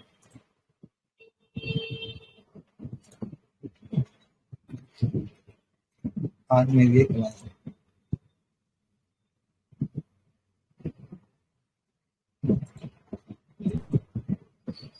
मैं अभी क्या करता हूँ, ये सब मेरे को अभी सिर्फ आप लोगों को बताना है कि मैं कोई चार्ट वोट नहीं लगाया हूँ। अभी देखो रिलायंस का यहाँ पे देखो स्टॉक अभी कितनी प्राइस पे चल रहा है, 1357 रुपये पे। जब मैं इसको कैलकुलेशन किया तो 1350 रुपये पे इसको कैलकुलेशन करके रखा था, जो देखो आप लोगों को नजर आएगा, देखो दिखाई दे रहा है 1350 रुपये का समझो स्टॉक है, 1350 रुपये का स्टॉक है। ओके, अब मैं स्टॉप लॉस कितने पे लगा रहा हूँ, 1280 पे। तो ये भी देख के चलते हैं कि भाई 1280 पे लगा रहा हूँ मैं। एक ये मेथड यूज कर रहा हूँ, देखो आपकी स्ट्रेटेजी अलग हो सकती है, वो आप लोग चॉइस करेंगे कि भाई आप लोग कितना रिस्क लेना चाहते हो। अब मान के चलो कि भाई यहाँ पे मैं इसको क्या करता हूँ, यहाँ कोऑर्डिनेट लगा के 1350 रुपये पे स्टॉक चल रहा है, देखो मैं इसको क्या करता हूँ, मेरी यहाँ पे मैं ये कोऑर्डिनेट लगा के रख रहा हूँ 1350 रुपये, मेरी ये बाइंग प्राइस हो गई। ओके, यहाँ पे जो ब्लैक लाइन है 1350 रुपये मेरी बाइंग प्राइस है। अब मैं क्या कर रहा हूँ, भाई मुझको रिस्क लेना है। अब कितने पे रिस्क लेना है, तो मैं एक एग्जांपल के तौर पे आप लोगों को बताया हूँ कि यहाँ पे रिस्क ले रहा हूँ 1280 रुपये पे। मैं क्या करूंगा, 1280 रुपये पे अगर कभी स्टॉक आएगा तो मैं निकल जाऊंगा। ओके, अब उसका अगर एग्जांपल देखूं तो यहाँ पे मैं एक लाइन और बनाता हूँ और वो डाल देता हूँ उसका कोऑर्डिनेट, और उसको यहाँ पे क्या कर देता हूँ, उसको रेट डाल देता हूँ, रेट लाइन हो जाता है, और इसका कोऑर्डिनेट यहाँ पे डाल देता हूँ 1280। ओके, अब यहाँ पे अगर कभी प्राइस आएगा तो मैं निकल जाऊंगा। मान के चलो, ये मैं एग्जांपल के तौर पे बता रहा हूँ, आप लोगों को ये कम ज्यादा हो सकता है। ओके, आप लोगों को कम ज्यादा हो सकता है, मैं एक एग्जांपल के तौर पे अभी आप लोगों को खाली बता रहा हूँ। तो मैं यहाँ पे रिस्क कितना लिया, ये देखो यहां से अगर कभी प्राइस है तो यहां से लेके यहां तक मैं रिस्क कितना लिया, देखो 5% का रिस्क लिया, 5% या 5% समथिंग कुछ रिस्क लिया। अगर मैं कैलकुलेशन करूं भाई 1350 के अंदर, 1350 के अंदर से मान के चलो कि पर ट्रेड पर शेयर की अगर बात करूं, 1350 के अंदर अगर कभी मैं 1280 निकाल देता हूं तो 70 रुपये का मैं एक शेयर के पीछे रिस्क लिया। यही चीज यहाँ पे लिखा है, देखो 70 रुपये का एक रिस्क लिया। तो मैंने क्या किया, 1350 रुपये पे स्टॉक को प्राइस को ये प्राइस के ऊपर बाय किया और स्टॉप लॉस 1280 रुपये पे ले लिया। अभी मैं आप लोगों को ये नहीं बता रहा हूँ, अभी ये नहीं बताया हूँ कितना स्टॉक परचेस करना है, लेकिन इससे ये पता चल गया कि भाई मेरा रिस्क कहाँ है। तो अब ये क्या हो जाएगा, मेरे को ये वाले शेयर के अंदर 2000 रुपये ही रिस्क लेना है। तो कैलकुलेशन करो, देखो 2000 रुपये को मैं क्या करूंगा, 1350 माइनस 1280 तो कितना हो जाएगा, 70 हो जाएगा ना। 2000 को डिवाइड करूं अगर 70 से तो सिर्फ मेरे 28 ही शेयर आएंगे। आप खुद कैलकुलेशन करो तो ये आपको कैलकुलेशन समझ में आएगा कि सिर्फ मेरे को इजाजत ये दे रहा है भाई सिर्फ 28 ही शेयर मुझको लेना है। अब 28 शेयर को 1350 रुपये से डिवाइड करूंगा तो देखो यहाँ पे टोटल मेरा इन्वेस्टमेंट आ जाएगा 37,800। समझ में आ रहा है? अभी जो कोई बंदा मेरे से जो पूछ रहा था कि आप सही तरीके से बताओ या एग्जांपल के तौर पे बताओ कि भाई किस तरीके से करना है, तो ये जो शेयर आया या रैंडम नहीं आया है, हमारा रिस्क रिवार्ड रेशो और रिस्क मैनेजमेंट पोजीशन साइजिंग के कैलकुलेशन पे आया है। अब अगर मान के चलता हूं, अब मैं एक दूसरा एग्जांपल बताता हूं। चलो यही वाले चार्ट के ऊपर अब मेरा क्या होगा, बाइंग प्राइस भले यही है या बाइंग प्राइस चलो मैं यहां डाल दिया, अब क्या हो गया, 1357 रुपये पे डाल दिया। लेकिन मेरा जो रिस्क है, चलो हम लोग रिस्क को बदल देते हैं। अब रिस्क को कहाँ लगा देते हैं, रिस्क को मान के चलता हूं मैं यहाँ लगा देता हूं। हमारे एसएमसी के मुताबिक देखेंगे तो यहां से लेके यहां तक ये रिस्क है, सही है। मैं एक एग्जांपल के तौर पे दे रहा हूं। तो भाई ये रिस्क मेरा बदल गया। अब मेरा रिस्क उठ के कहां चला आया, मेरा रिस्क शायद यहां पे चला आया। चलो यहां पे रिस्क आ गया, मैं एक रैंडम ले लूं। अब ये रिस्क यहां पे आ गया, यहां से पलटेगा, मान के चलो कि ये लेके चलते हैं कि भाई यहां से पलट जाएगा, तो मेरा यहाँ पे बाइंग पोजीशन हो गई। अब यहां से यहां तक अगर मैं देखूंगा तो ये कैलकुलेशन हम लोग यहाँ पे बदलते हैं। देखो आप लोगों को समझाने के लिए मैं ये बदलता हूं तो आप लोगों को समझेगा। अब यहाँ पे मैं क्या चेंज कर दिया, मेरी जो ये प्राइस है अब कितनी हो गई है, 1357 रुपये हो गई है। ओके, 1357 रुपये यहाँ पे मैं बदल दिया। और अगर अब मैं देखूं तो मेरा अब ये क्या हो गया, रिस्क कितना हो गया, 1326 रुपया हो गया। ओके, अब मैं यहाँ पे लिख देता हूँ स्टॉप लॉस 1326 रुपया हो गया। ये देखो 1326 रुपया मैं यहाँ पे लिख रहा हूँ। अब कैलकुलेशन करके देखेंगे 1326। अब यहाँ पे मैं कैलकुलेटर लगाता हूँ आप लोगों को समझाने के लिए कि भाई अगर मुझको सही तरीके से पोजीशन बनाना है तो मैं कितने शेयर लूं। तो यहाँ क्या हो जाएगा, 2000। अभी जैसे यहाँ पे देखेंगे तो 1357 लिखा मैं, ये 1357 माइनस कर दिया यहाँ पे 1357 को, 1357 को 1326 में डिवाइड कर दिया ना, 1326। तो यहाँ कितने शेयर आएंगे अब वो देखेंगे हम। 1357 में से माइनस कर दिया 1326, तो यहाँ पे देखो कितने शेयर हो गए, 31 शेयर अब मुझको लेना है। मैंने रिस्क कम किया तो क्या हो गया, मेरा नंबर ऑफ शेयर बढ़ गए, समझ गए। अब अगर कभी मान के चलो कि भाई मैं 31 शेयर लेता हूं, तो 31 शेयर अगर कभी लूंगा, हर शेयर के अंदर अब मुझको कितना, सॉरी 31, यहाँ पे 31 रुपये का रिस्क हो गया। सॉरी क्वांटिटी नहीं आई है, सॉरी मेरे से गलती हो गई है। मैं फिर से आप लोगों को रिपीट करने की कोशिश करता हूँ, मेरे से मिस्टेक हो गई, मैं जहां लेना चाहिए था वहां पे नहीं लिया। 1356 रुपया मेरी क्या है, 1357 रुपया यहाँ पे मेरी बाइंग प्राइस है, और मैंने रिस्क लिया है 1326 पे। तो इसको माइनस करूंगा 1326, तो यहाँ पे क्या हो गया, 1357 में माइनस करूंगा 1326, तो यहाँ मेरा रिस्क क्या हो गया, पर शेयर सिर्फ 31 रुपया हो गया। ओके, 31 रुपया हो गया। अब 31 रुपया हो गया है तो मेरे को तो रिस्क सिर्फ 2000 रुपया लेना है ना। तो मैं क्या कर दूंगा, 2000 को डिवाइड करूंगा, 2000 को डिवाइड करूंगा 31 शेयर को, 31 रिस्क को, तो क्या हो जाएगा, मुझको सिर्फ 65 स्टॉक लेना है। अब मैं यहाँ पे अगर 65 स्टॉक लिख देता हूं तो क्या हो जाएगा, भाई मेरे को सिर्फ 65 स्टॉक लेना है। अब 65 स्टॉक को अगर कभी मैं इंटू कर देता हूं 1357 रुपये में, तो आपको समझ में आ जाएगा कि भाई 65 स्टॉक लिया और यहाँ पे लिख दिया, यहाँ पे अगर मैं लिख दिया 65 स्टॉक, मेरी बाइंग प्राइस है 1357 में, तो देखो यहाँ पे मेरे को कितना इन्वेस्टमेंट करना पड़ा, अब 88,000 रुपये इन्वेस्टमेंट करना पड़ गया। तो ये ऐसे तरीके से ये बदलते रहता है। आप लोग अगर सही तरीके से रिस्क मैनेजमेंट करके चलेंगे तो ये ऐसे कंडीशन बदलते रहेगी। ये हम लोग 2000 रुपये का 2000 रुपये का रिस्क का है, इसको मैं क्या कर दूंगा, डिवाइड कर दूंगा 31 से, तो हम लोग को नंबर ऑफ ट्रेड यहाँ पे आ गए। देखो 64 ट्रेड आ गए।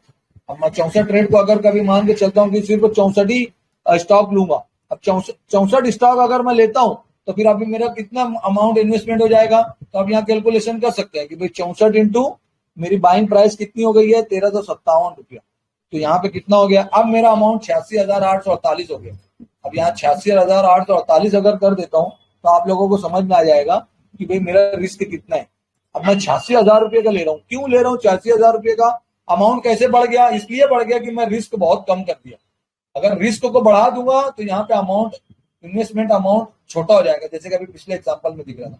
अब अगर कभी मेरे पास 2 लाख रुपया है और अगर हर शेयर में या जो भी कंपनी के जो शेयर ले रहा हूँ 88,000 रुपये का यहाँ पे इन्वेस्टमेंट करूंगा, तो अब मेरे पास कितना टोटल स्टॉक लेने का हो जाएगा, आप लोग सही तरीके से उसको कर सकते हैं। 2 लाख रुपये को अगर मैं कभी डिवाइडेशन कर देता हूँ 88,848 में, तो यहाँ पे आप लोगों को कम से कम यहाँ पे 2 या 2.25 या बोलना चाहिए 3 तरीके के शेयर आप ले सकते हो। तो आप लोगों का जब आप मान के चलते हो कि भाई 2000 रुपया मेरे पास ये 2,000 रुपया ही सिर्फ हम लोगों के पास रिस्क है, तो आप लोगों के पास ये शेयर क्या होते रहेगा, खुद ब खुद चेंज होते रहेगा। बताओ भाई, किसको नहीं समझ में आया अभी ये चीज मैं जो बता रहा हूँ। अब कोई एग्जांपल के तौर पे आप कोई अगर स्टॉक बोलेंगे तो हम लोग वो भी ले सकते हैं, लेकिन मैं चाह रहा हूँ कि पीपीटी मेरा कंप्लीट हो जाए। यहाँ पे चुनिंदा बस 2 पीपीटी बची है, वो कंप्लीट हो जाएगा तो हम लोग एकदम पर्टिकुलर कोई अच्छे स्टॉक को या कोई के भी स्टॉक को हम लोग ले सकते हैं कि भाई कितने नंबर ऑफ स्टॉक शेयर लेना है। ओके, अभी तक यहाँ पे क्लियर हुआ मेरा अमाउंट, मेरा ये पीपीटी? जी क्लियर हुआ।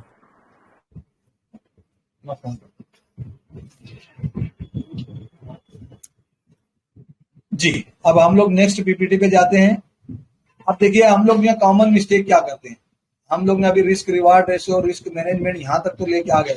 अब हम लोग क्या करते हैं, जो कॉमन मिस्टेक होती है, हम लोग क्या करते हैं, बहुत ज्यादा इन्वेस्ट करते हैं। मतलब क्या, हम लोग उसकी स्टडी सही तरीके से नहीं करते हैं और बड़े बड़े अमाउंट एक ट्रेड के अंदर लेते हैं। तो ये हम लोगों को अवॉइड करना है।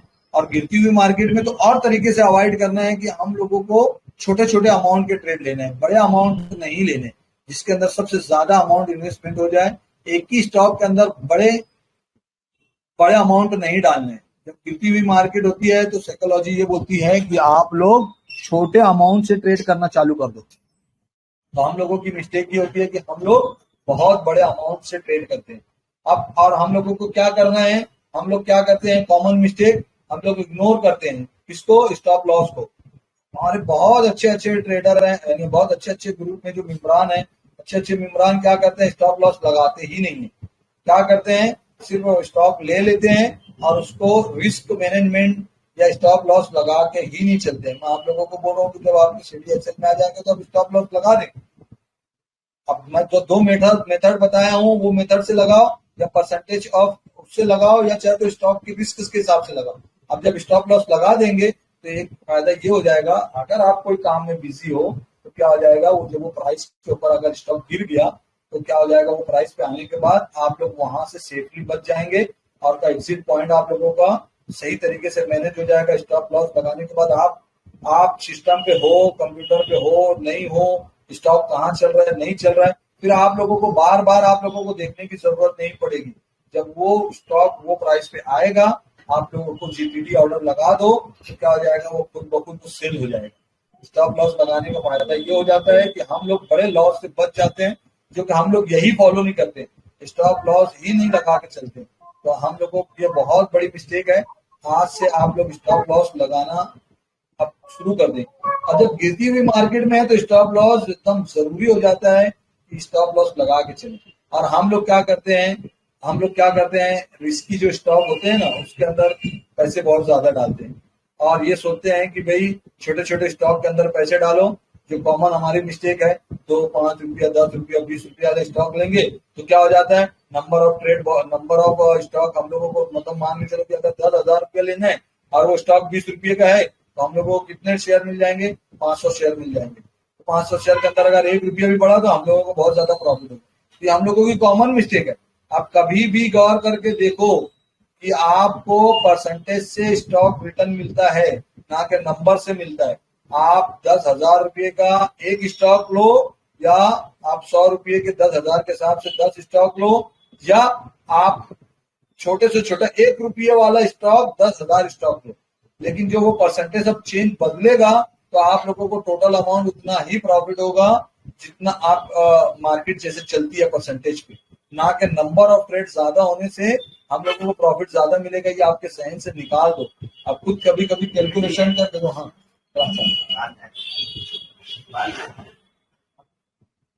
तो अब बहुत ढेर सारे हमारे बंदे ऐसे होते हैं कि वो लोग क्या चाहते हैं, बोलते हैं कि यार छोटे छोटे अमाउंट वाले ट्रेड लो, छोटे छोटे स्टॉक की जो प्राइस होती है वो वाले लो, तो हमारा पोर्टफोलियो के अंदर बहुत ढेर सारे स्टॉक नजर आएंगे। तो वो भी नहीं करने, हम लोगों की ये कॉमन मिस्टेक है। और हम लोग कोई भी तरीके से प्लान को फॉलो नहीं करते हैं। जैसे कि हम लोगों के डॉक्टर साहब ने अभी पीछे 2 हफ्ता पहले हमारा जुनैद भाई ने आप लोगों को 5 स्टार स्ट्रेटेजी बताए थे कि हर एक पॉइंट को जब क्राइटेरिया को मीट करता है तो 1 स्टार उसको दिया जाता है। तो हम लोग क्या करते हैं, वो एक स्ट्रेटेजी का पार्ट है। हम लोग जब स्टॉक को बाइंग करते हैं तो देखो, बाय करने में 1 मिनट लगता है, 1 सेकंड लगता है। क्या है, हम लोग सिर्फ बाय की बटन दबाते हैं और उसके बाद क्वांटिटी लिख देते हैं और क्या करते हैं, हम लोग उसको बाय कर देते हैं। आप लोगों को बाय करना सिर्फ एक आधे मिनट का या बोलना चाहिए पाव हिस्से मिनट का पाव हिस्सा लगता है सिर्फ आप लोगों को बाय करने का। लेकिन उससे पहले की जो जितनी भी स्ट्रेटेजी है प्लान करके रखे हो, वो लोग आप लोग हम लोग जितने भी है, ये बहुत कॉमन मिस्टेक करते हैं। हम लोग कोई भी प्लान को फॉलो नहीं करते हैं, स्टॉप लॉस को फॉलो नहीं करते हैं, रिस्क मैनेजमेंट को फॉलो नहीं करते हैं, स्ट्रेटेजी को फॉलो नहीं करते हैं। उसके बाद प्रॉफिट बुकिंग करने की स्ट्रेटेजी हम लोगों को नहीं पता रहती है, स्टॉप लॉस लगाने की स्ट्रेटेजी नहीं पता रहती है। बस जब सब हमारे मुखालिफ सिमत में जब मार्केट चलती है, स्टॉक बहुत दर दर गिर जाते हैं, तो फिर उस टाइम हम लोग सोचते बैठे रहते हैं कि अब क्या करना है, अब क्या करना है, अब क्या करना है। हमारे अच्छे अच्छे स्टॉक पेशेंट स्टॉक में तब्दील हो जाते हैं और हम लोग लॉस लेके लंबे टाइम तक हम लोग उसको लेके बैठे हुए रहते हैं। और हम लोग क्या कर देते हैं, ये बहुत कॉमन मिस्टेक है कि हम लोग कोई भी जब ट्रेड लेते हैं तो इमोशन के अंदर बह जाते हैं। मैं अभी स्टॉक को मेरे बेच दूंगा तो मेरा तो बहुत लॉस हो जाएगा, अभी 2000 रुपये लॉस को नहीं करते हैं। जैसे कि अभी मैं अगर एग्जांपल के तौर बोलूँ तो 1000 रुपये का लॉस लेके चलता है तो बोलेगा नहीं नहीं नहीं नहीं मैं क्या को दूंगा, मैं 1000 रुपये लॉस बर्दाश्त करूंगा तो मेरा पोर्टफोलियो में तो 1000 रुपये कम दिखाएगा। नहीं नहीं मैं इसको रख के रखता हूँ, इसको लेके रखता हूँ, 1000 रुपये मैं काय को मार्केट को देना है मुझको, नहीं नहीं मैं इसको लेके रखता हूँ। तो फिर क्या होता है, 1000 रुपये पे स्टॉप लॉस नहीं लगाता है वो बंदा, या 1000 रुपये लॉस पे नहीं निकलता है, और फिर मार्केट का सेंटीमेंट जब अपने मुखालिफ सिमत में चलता है तो वही स्टॉक हम लोगों को 2-2, 3-3 हजार, 5-5 हजार रुपये तक लॉस दिया रहता है और हम लोग बहुत लंबे टाइम तक उसको स्टॉक को लेके बैठे हुए रहते हैं। तो हम लोगों का नुकसान ये होता है कि हम लोगों की इमोशन भी डिस्टर्ब होती है, साइकोलॉजी डिस्टर्ब होती है, और हमारा पोर्टफोलियो देख देख के हम लोगों को, रेड कलर देख देख के हम लोगों का बोलना चाहिए भरोसा उठने लगता है, या हम लोग सब लोगों को ये बोलना चालू कर देते हैं कि हम लोग शेयर मार्केट तो हमारे लायक नहीं है, या शेयर मार्केट में कोई प्रॉफिटेबल नहीं होता है। हम लोग समझते हैं कि भाई हमने लॉस उठाया है तो सब लोग भी लॉस उठा रहे हैं, नहीं है।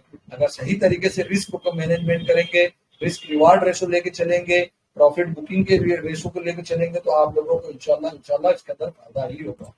और अगर हम लोगों को जिसके ऊपर काम करना है वो एक ये चीज है कि आप लोग सही तरीके से, अगर हम लोगों को सक्सेसफुल बनना है तो आप लोगों को क्या करना है, हमारे जितने भी आप ट्रेड लेंगे, आप जितना भी ट्रेड करेंगे तो आप लोगों को ट्रेड जर्नल बनाना है। ट्रेड जर्नल क्या होता है, ट्रेड जर्नल ये होता है कि मान के चलो कि आज मैं कोई स्टॉक लेता हूं तो आप एक नोटबुक बनाओ। जिन लोगों को नोटबुक में लिखना पसंद हो तो लिखो, अपने हाथ का लिखा हुआ आप लोगों को समझ में आएगा कि मैं फला फला स्टॉक, मान के चलो कि रिलायंस का स्टॉक अगर ले रहा हूं तो रिलायंस का स्टॉक लिया हूं तो भाई वो किस स्ट्रेटेजी की बुनियाद पे लिया हूं, वो स्ट्रेटेजी को पूरा क्राइटेरिया मीट हुआ है कि नहीं, उसका सेक्टर क्या कर रहा है, उसका रिलेटिव स्ट्रेंथ क्या कर रहा है, आरएसआई क्या बोल रहा है, पूरे इंडिकेटर जो हम लोग ने सीखे हैं वो इंडिकेटर क्या कर रहे हैं।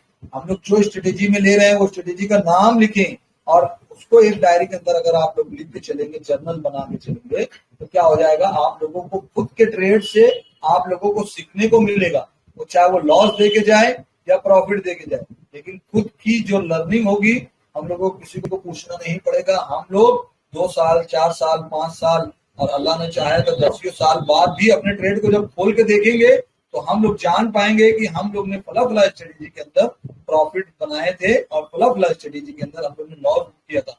ट्रेड जनरल इसको ही बोलते हैं। अब जनरल बनाओ, चाहो तो वो फिर आप लोगों के मोबाइल के अंदर जनरल बनाओ, नोट्स बनाओ, चाहो तो नोटबुक में बनाना हो तो नोटबुक में बनाओ।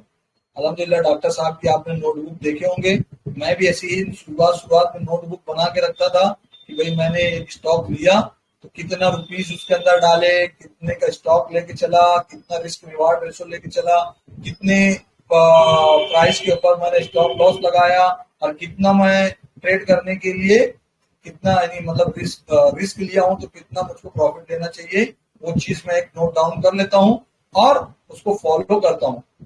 कोशिश यही होती है कि भाई सही तरीके से फॉलो करो, लेकिन हमारे बीच में इमोशन आ जाते हैं, हम लोग पहले ट्रेड को छोड़ देते हैं या तो लॉस ज्यादा बुक कर, छोटे लॉस को हम लोग अवॉइड करके बड़े लॉस में कन्वर्ट कर देते हैं। तो ये चीज है। और फिर हम लोग जो भी प्लान बना रहे हैं तो उसकी प्रैक्टिस करो। अब प्रैक्टिस करने का तरीका ये है कि भाई आप स्मॉल स्टॉक को, स्मॉल अमाउंट उसके अंदर डालो। जैसे हमारे महबूब कुरैशी साहब हैं और एक हमारे बहुत अच्छे दोस्त हैं, काफी 3-4 साल से वो दोस्त हैं, तो वो उन्होंने मुझको एक बात बताया था। वो बोलते थे कि अगर कभी मुझको कोई स्टॉक को वॉच लिस्ट में डालना होता है तो मैं वॉच लिस्ट बना के स्टॉक में नहीं डालता था, लिस्ट में वॉच लिस्ट के अंदर वो स्टॉक नहीं डालता था। मैं क्या करता था, सिर्फ वो उसके अंदर एक स्टॉक लेता था। देखो आप साइकोलॉजी समझो, अगर मैं एक वॉच लिस्ट बनाऊं और मान के चलो कि भाई रिलायंस मेरे सेटअप में आ रहा है या आने वाला है, 2 दिन बाद आ जाएगा, 4 दिन बाद आ जाएगा, या फला फला XYZ स्टॉक अब बस पाम बनाने वाला है, सनफ्लावर बनाने वाला है, या बोलना चाहिए देखो अभी वो CCI क्रॉस होने वाला है, तो क्या करते हो आप लोग, उसकी एक वॉच लिस्ट बनाते हो। सही बात है कि नहीं? सब लोगों की, हम लोगों की आदत है, वॉच लिस्ट हमारी भरी पड़ी रहती है। लेकिन क्या होता है, वॉच लिस्ट बना के हम लोग सही तरीके से हमारी ही वॉच लिस्ट को हम लोग फॉलो नहीं करते। तो हमारे दोस्त ने बहुत अच्छी तरीके से एग्जांपल बताया कि अगर अपनी वॉच लिस्ट को सही तरीके से अगर आपको वॉच करना हो तो सिंपल सी बात है, वो वाला स्टॉक सिर्फ एक स्टॉक लेके रख लो। एक स्टॉक लेंगे तो अमाउंट कम लगेगा और वो आपके पोर्टफोलियो में जब आ जाएगा तो हम सब लोगों को ये फोमो होता है, हम सब लोगों की आदत होती है कि हम लोग बार बार हमारी वॉच लिस्ट नहीं देखते, हम क्या देखते हैं, हमारा पोर्टफोलियो देखते हैं। समझ रहे हैं कि नहीं बात को? अब जब वो एक स्टॉक लिया हुआ रहेगा तो आप आपके पोर्टफोलियो को जब देखेंगे तो वो स्टॉक आपके सामने नजर आ जाएगा। जब नजर आ जाएगा तो फिर आप बार बार आप उसको सेटअप देखेंगे कि अरे मैं भी देखो लिया था तो 1% बढ़ गया, 2% बढ़ गया, 5% बढ़ गया, एक दिन में 5% चला गया, अरे तो मेरे सेटअप से भी बाहर निकल गया, अरे सही मेरे स्टॉक मेरे सेटअप में आ गया। तो ये लेने का एक तरीका है। लेकिन यही चीज जब वॉच लिस्ट में डाल देंगे तो हो सकता है कि वॉच लिस्ट हम लोगों से मिस हो जाए। तो ये तरीका है कि हम लोग जो करते हैं उसको टेस्ट करें और फिर हम लोग क्या करते हैं, उसको स्ट्रिक्टली हम लोग फॉलो करना चाहिए। हम लोग को रूल या स्ट्रेटेजी जो होते हैं, रूल बेस्ड ट्रेडिंग जिसको बोलते हैं या स्ट्रेटेजी बेस्ड ट्रेडिंग बोलते हैं, तो सही तरीके से हम लोग उसको फॉलो होना चाहिए, उसके ऊपर एकदम पैर जमा के बैठ जाना चाहिए, पैर जमा के खड़े हो जाना चाहिए कि हम लोगों को दुनिया इधर की उधर हो जाए, यही रूल के मुताबिक चलना है। मैंने 2000 रुपया अगर रिस्क लिया है तो 2000 रुपये को फिर स्टॉप लॉस लगा दूंगा। अगर 2000 रुपया आज मार्केट मेरे से ले लेती है मैं दे दूंगा, खुशी खुशी दे दूंगा। तो इसकी वजह से इसको बोलते हैं रूल बेस्ड। और स्ट्रेटेजी को एकदम एकदम पैर जमा के खड़ा हो जाऊंगा कि मैं ये स्ट्रेटेजी को फॉलो करूंगा।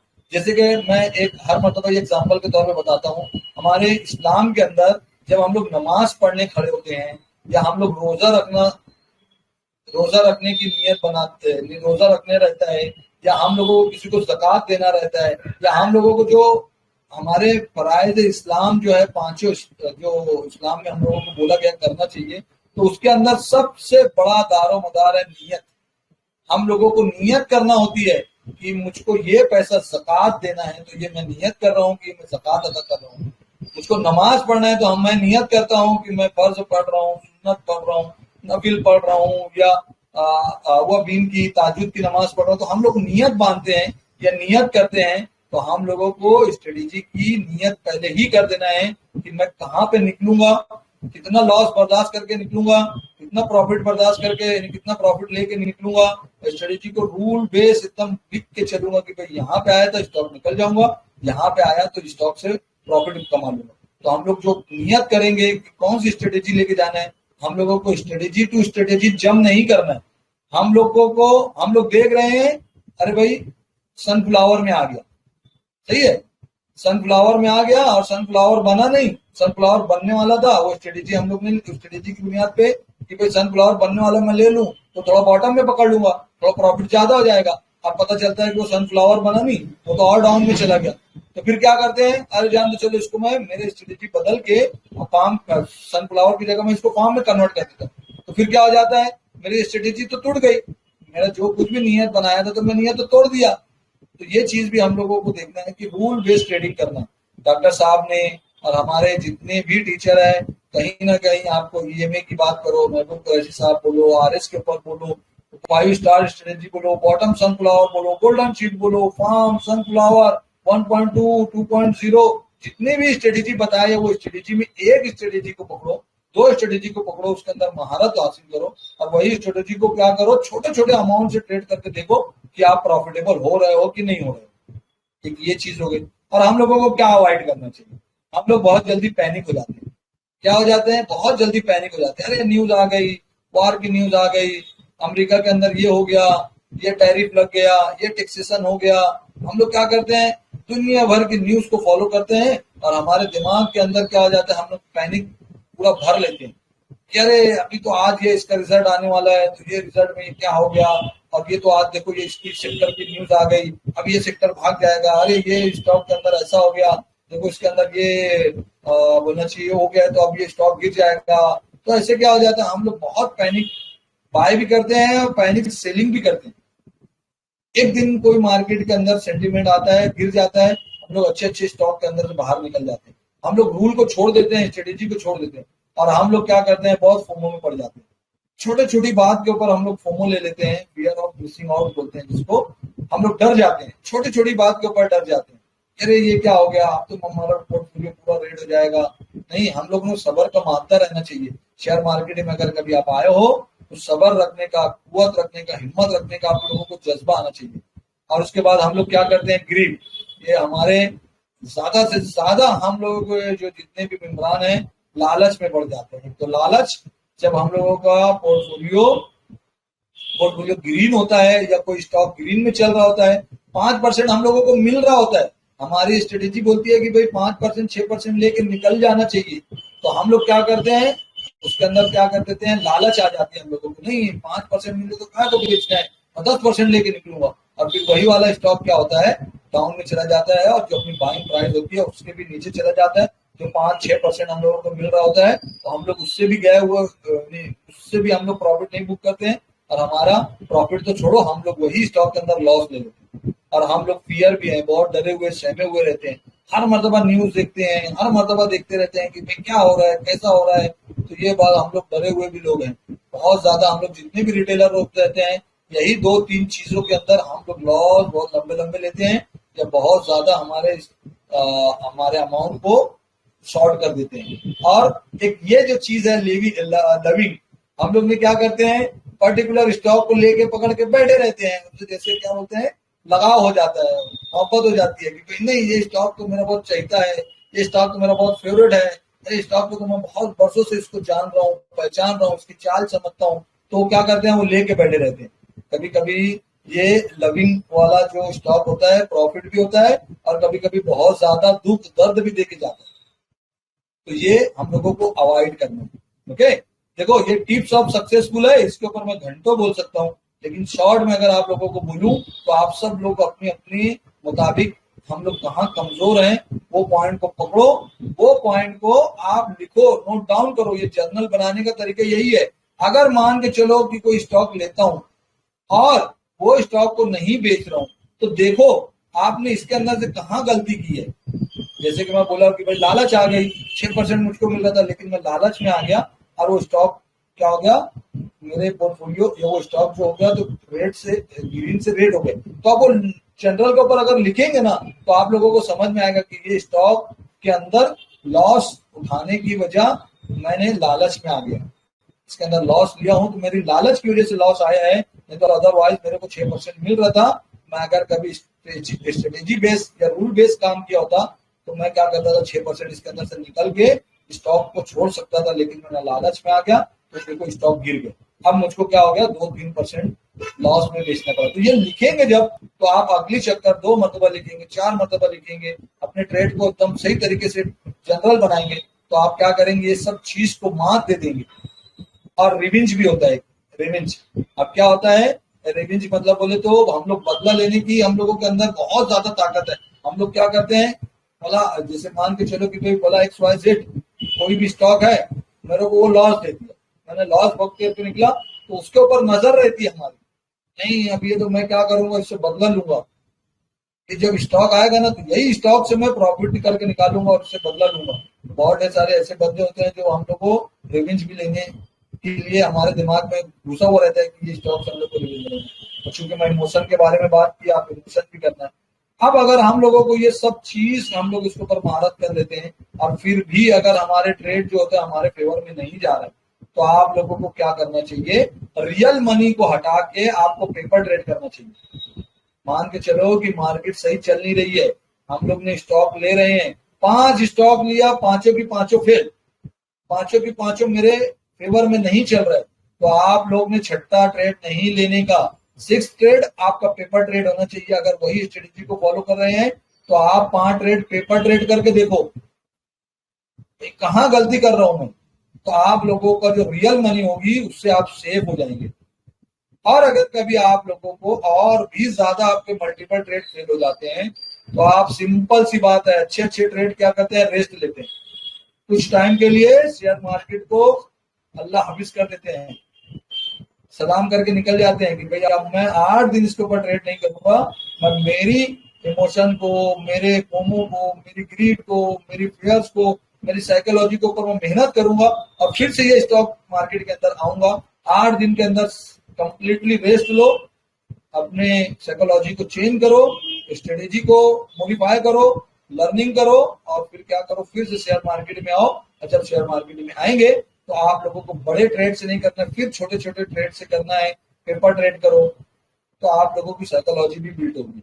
और आप लोगों को क्या करना है, जब लर्निंग करेंगे तो आप लोगों को क्या करना है, ये सब बहुत अच्छे अच्छे टूल्स है, चार्टिंग ऐप है, स्क्रीनर ऐप है और ये बैक टेस्टिंग है। कोई भी स्ट्रेटेजी बनाओ, फला फला आदमी ने बोला कि RSI इतना के ऊपर अगर ले लेते तो आप प्रॉफिटेबल हो जाएंगे, तो उनकी बात ना मानते हुए उसकी बैक टेस्टिंग करो, फला फला कोई भी एक स्टॉक उड़ाओ, 2 स्टॉक उड़ाओ, 4 स्टॉक उड़ाओ और देखो कि भाई वो मान के चलो RSI बेस अगर कभी स्ट्रेटेजी है कि भाई 60 के ऊपर जाएगा तो आप बाइंग कर लेना, तो जो स्टॉक में आप बाइंग करने वाले हो वही स्टॉक के चार्ट को पीछे से लेके आओ, जब से वो स्टॉक बना है, जब से स्टॉक वो हमारे चार्ट में नजर आ रहा है, वहां देखो कि जब 60 के ऊपर गए हैं तो वो कितने टाइम तक वो बिताया है, 60 के ऊपर RSI कितने टाइम तक वो बिताया है, तो क्या मैं 60 के ऊपर लूंगा तो 60 के ऊपर क्या वो ज्यादा टाइम तक ठहरा है कि नहीं।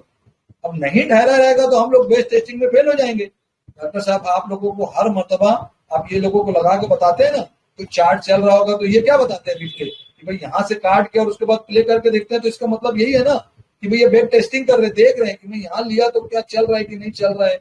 या आप लोग देखो RS बेस है तो भी RS बेस के अंदर क्या है, आप लोगों को समझ में आएगा कि भाई इसे बैक टेस्टिंग करना चाहिए। बहुत अच्छी अच्छी चीज है, हम लोग उसको बैक टेस्टिंग करके देख सकते हैं। और उसके बाद अगर कभी मैं बात करूं तो यहाँ पे और देखेंगे तो हम लोग क्या कर सकते हैं, पोजीशन साइजिंग को सही तरीके से कर सकते हैं। पोजीशन साइजिंग को अगर हम लोग करेंगे तो हमारे मनी को लॉन्ग टर्म तक हम लोग सेफ रख सकते हैं और हमारा जो गोल होगा लॉन्ग टर्म का ही बना के रखना चाहिए। जब अगर कभी मार्केट का सेंटिमेंट अगर कभी आपके फेवर में नहीं चल रहा है तो आपको कोई भी स्टॉक को लॉन्ग टर्म के लिए लेके चलना चाहिए, आपका मनी सेफ हो जाएगा। शॉर्ट टर्म के अंदर लेंगे तो मल्टीपल लॉसेस होने के चांस रहेंगे, हर ट्रेड जब लेंगे आप लॉस उठाएंगे और आप लोगों को क्या हो जाएगा, जब स्ट्रेस से बाहर निकल जाएंगे तो आप लोगों को स्मॉल लॉसेस हो जाएगा और आप उसको सही तरीके से लॉसेस को हैंडल करना सीख लेंगे और आपका बिल्ड कॉन्फिडेंस आपको बिल्ड अप हो जाएगा। जिस तरीके से मैं पीछे बता रहा था ये वही का फर्दर एडवांस है, तो आप लोगों को किस तरीके से हमने अमाउंट को प्रोटेक्ट करना है फ्यूचर के लिए और आप लोगों को स्ट्रेस से दूर रहना है, लॉसेस कम लेके और उसके बाद अपने कॉन्फिडेंस को बिल्ड करके अपने पोर्टफोलियो को यहाँ बढ़ाना है। और उसके बाद अगर कंक्लूजन में आए तो हम लोग यहाँ पे देख रहे हैं कि भाई इस तरीके से काम होता है। इसके अंदर पोजीशन साइजिंग अगर आप लोगों को स्मार्ट इन्वेस्टिंग का कहलाएंगे, रिस्क जो रहता है, रिस्क जो हमारा होता है वो 1 या 2% से ज्यादा नहीं लेना है। अगर आप लोग बिगिनर हो 2-4 साल से ही मार्केट में काम कर रहे हो तो 1 से 2% टोटल पोर्टफोलियो से आप लोग लॉसेस ज्यादा नहीं लेंगे और आप लोग यूज करें, हमेशा यूज करें, स्टॉप लॉस को लगा के चलें तो क्या हो जाएगा, आप सेफ रहेंगे। और डोंट ओवर ट्रेड। हम लोग क्या करते हैं, जब मार्केट थोड़ा सा 2 दिन का मोमेंटम देता है हम लोग लॉन्ग टर्म का ट्रेड नहीं देखते हैं, छोटे छोटे ट्रेड के अंदर मल्टीपल ट्रेड करते हैं, दिन में 2-2 4-4 ट्रेड करते हैं। सब हमारे फेवर में नहीं जाता है लेकिन फिर भी हम लोग ओवर ट्रेड करते हैं, छोटे ही अमाउंट से करते हैं लेकिन ओवर ट्रेड करते हैं, दिन में 2-2 3-3 4-4 ट्रेड करते हैं। ऐसा जरूरी नहीं है। हम लोगों को मार्केट के साथ अगर चलना है तो इंतजार करने की पॉलिसी भी इस्तेमाल करना है और हमारे जो प्लान कर रहे हैं उसको सही तरीके से ट्रेड करो और प्रोटेक्ट करो। हमारे वेल्थ को आप लोग प्रोटेक्ट करके चलो। जब आज अगर हम लोग सेव करके चलेंगे, जब यही मार्केट पलटेगी और बुलिश हो जाएगी तो क्या हो जाएगा, हम लोगों को यही वेल्थ को हम लोगों को बढ़ाने का मौका मिलेगा। अब हम लोग गिरती हुई मार्केट के अंदर स्मार्ट बनेंगे और हमारे पोर्टफोलियो पूरा क्या बोलते हैं, पोर्टफोलियो में पूरा इन्वेस्टमेंट कर चुके रहेंगे। आज हमारे पास हाथ खाली रहेगा, जब यही मार्केट जब पलटेगी तो अच्छे अच्छे स्टॉक हम लोगों को चीख चीख के बोलेंगे कि स्टॉक में सेटअप पे आ गया हूँ, अब ले लो। लेकिन हम लोग मजबूर रहेंगे, क्योंकि हम लोग तो इतने बड़े ट्रेडर नहीं है कि हमारे पास ढेर सारे पैसे हैं। तो हम लोग क्या करेंगे, पैसे के लिए तरसेंगे। क्यों? हम लोग ने गिरती हुई मार्केट के अंदर हमारे स्टॉक ले लिए, जो गिर गए, स्टॉप लॉस नहीं लगाए, तो हमारे पैसे उसके अंदर फंसे हैं ना, हम लोग उसके अंदर से प्रॉफिट निकाल पा रहे हैं। लॉस इतना ज्यादा हो गया कि अब लॉस लेने की हिम्मत नहीं है, तो हम लोग क्या कर रहे हैं, मार्केट को सिर्फ दूर से देख रहे हैं। तो हम लोगों को अगर कभी सही तरीके से पोजीशन साइजिंग करेंगे, छोटे छोटे स्टॉप लॉस लेके चलेंगे, तो क्या हो जाएगा, छोटे स्टॉप लॉस बोलते हैं ना, कभी जंग में जा रहे हैं तो उंगली कटा लेना बेहतर है ना कि हाथ काटना है। क्यों? अगर कभी हाथ कट गया तो हम लोग अगर कभी मार्के में जा रहे हैं, मतलब वार में जा रहे हैं, जंग पे जा रहे हैं, तो क्या हो जाएगा, उंगली कटा लेंगे तो हम लोग नेक्स्ट वार के अंदर जा पाएंगे। लेकिन अगर कभी यही हाथ कटवा देंगे तो हम लोग नेक्स्ट मार्का में या नेक्स्ट वार में जा नहीं पाएंगे। तो इसलिए हम लोगों को उंगली कटा देना है। क्यों? हम लोगों के पास उंगली कटाने के लिए 10 उंगली है, लेकिन हाथ कटाने के लिए सिर्फ 2 ही हाथ है। तो हम लोगों को अपने अमाउंट को सेव करके चलना है। और हमारा जो ये सबसे मेन मुद्दा होता है कि हम लोग लर्निंग के अंदर हमारा टाइम को इन्वेस्ट करें। गिरती हुई मार्केट के अंदर जरूरी नहीं है हर टाइम ट्रेड लेना। अगर गिर रही है मार्केट, कुछ दिन के लिए आप लोग क्या करो, लर्निंग फेज पे चले जाओ, शेयर मार्केट को डीपली सीखो और अपनी साइकोलॉजी के ऊपर अपने काम करो, अपनी साइकोलॉजी को बिल्टअप करो, खड़ा करो अपनी साइकोलॉजी के ऊपर। गिरती हुई मार्केट में हम लोग को किस तरीके से काम करना है, और उसके बाद जो आज होगा, छोटे छोटे आप लोगों की स्मॉल करो, स्मॉल ट्रेड लो, और अपने जिस तरीके से आप लोग खुद भी सीखेंगे, लर्निंग करेंगे, तो आप लोग क्या करो, ये जो भी तालीम आप लोगों को अभी तक दी गई है मेरे जरिए या हमारे टीचर के जरिए या और भी ग्रुप के जरिए, तो आप लोग क्या करो, उसके अंदर अच्छी तरीके से खुद भी सीखो और अपनी उम्मत के अंदर भी ये चीज को फैलाओ। जब फैलाएंगे तो आप लोगों को ये चीज कहीं ना कहीं, आप लोग जिस तरीके से डॉक्टर साहब बोलते हैं कि हम लोगों को कोई पैसा नहीं चाहिए, हम लोगों को सिर्फ आप लोगों की दुआ चाहिए। आप लोग एक ट्रेड लो, प्रॉफिट होते हैं। अगर वो स्ट्रेटेजी से लेते हैं कोई भला टीचर की स्ट्रेटेजी में, तो उनको दुआओं में याद रखो। आपके पैसे की कोई जरूरत नहीं है। अल्लाह ताला ने हम सब लोगों को कहीं ना कहीं ये चीज दे के रखी है। हम सब लोग टीचर आप लोगों के लिए मेहनत करते हैं और आप लोगों के लिए वक्त निकालते हैं, और आप लोगों को उम्मत के लिए फिक्र करके, जिस तरीके से मैं सिखा रहा हूँ, हमारे टीचर सिखा रहे हैं, हमारी सिस्टर लोगों को सिखा रही हैं, हमारे एडमिन लोग आप लोगों के लिए मेहनत कर रहे हैं। तो आप लोग भी खुद कफील बने और उसके अंदर सही तरीके से ट्रेड करें। और एक चीज, मैं सबसे पहली चीज शुरुआत में तो मैं अल्लाह ताला का शुक्र अदा किया हूँ, और फिर आखिरी में भी शुक्र अदा करने की कोशिश करता हूँ कि अल्लाह ताला ने मुझको इतनी सलाहियत दी है, इतना अच्छा प्लेटफॉर्म दिया है, इतने अच्छे हम लोगों को डॉक्टर साहब और हमारे एडमिन के ग्रुप, हमारे टीचर का ग्रुप दिया हुआ है, जिसके अंदर हम लोग खुद भी सीखते हैं, आप लोगों के लिए भी सिखाने का जज्बा रखते हैं। और मैं आप उनके साथ साथ अल्लाह ताला के बाद हम लोग, मैं आप सब, हमारे जितने भी टीचर्स हैं जो कहीं ना कहीं जो मुझको सिखाए हैं, जिनसे मैं सीखा हूँ, वो बड़े, चाहे मैं उम्र में बड़े हों चाहे छोटे हों, उन्होंने मुझको सिखाया है, तो मैं उनको भी थैंक यू बोलना चाहूंगा। और खास तौर पर हमारी सिस्टर लोगों को भी थैंक यू बोलूंगा। ये जो आप लोग ये पीपीटी देख रहे हैं, ये मेरी मेहनत नहीं है, ये हमारे चुनिंदा सिस्टर्स हैं, वो हमारे लिए पीपीटी बनाते हैं, हमारे लिए पोल्स बनाते हैं, काफी लोगों के सवाल के जवाब देते हैं, बहुत मेहनत करते हैं अल्हम्दुलिल्लाह। तो आप लोगों के लिए फ्रंट पे नहीं आते हैं, लेकिन उसके पीछे पीपीटी बनाने में, कॉल करने में, बहुत ढेर सारी चीज के अंदर हमारे सिस्टर लोग भी हमारी मदद करते हैं। और थैंक यू बोलना चाहूंगा हमारे एडमिन हजरात लोगों का, तो जो उन्होंने हम लोगों को इतना अच्छा मौका दिया, इतना अच्छा प्लेटफॉर्म दिया, उन्होंने एक अच्छी चीज ला के अपनी उम्मत के लिए हम लोगों को सिलेक्शन करके हम लोगों से काम निकलवाया। तो अल्लाह ताला हम सब लोगों को सुनने से ज्यादा अमल करने की तौफीक दे। मेरा सेशन को बस यही एंड करता हूँ। क्वेश्चन आंसर हम लोग बाद में लेते हैं कि बहुत ज्यादा टाइम हो चुका है। अगर कोई कुछ बात बोलना हो तो हम 5-7 मिनट के लिए बात कर लेते हैं।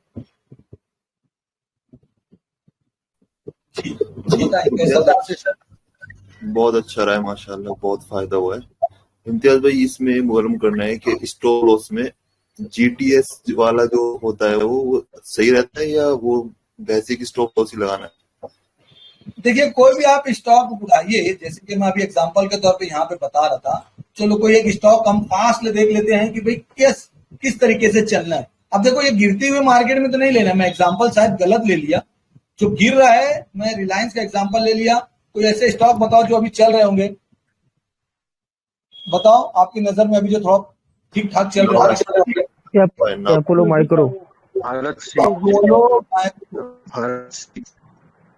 चलो अपोलो माइक्रो इतना ढेर बड़ा हुआ, हम लोग स्टॉक लेंगे तो चलो ठीक है, ओके चलो छोड़ दीजिए। अब देखो मान के चलो कि भाई अपोलो स्टॉक को मैं यहाँ पे बाय करना चाह रहा हूँ, ओके, ये वाला मेरी बाइंग प्राइस हो गई।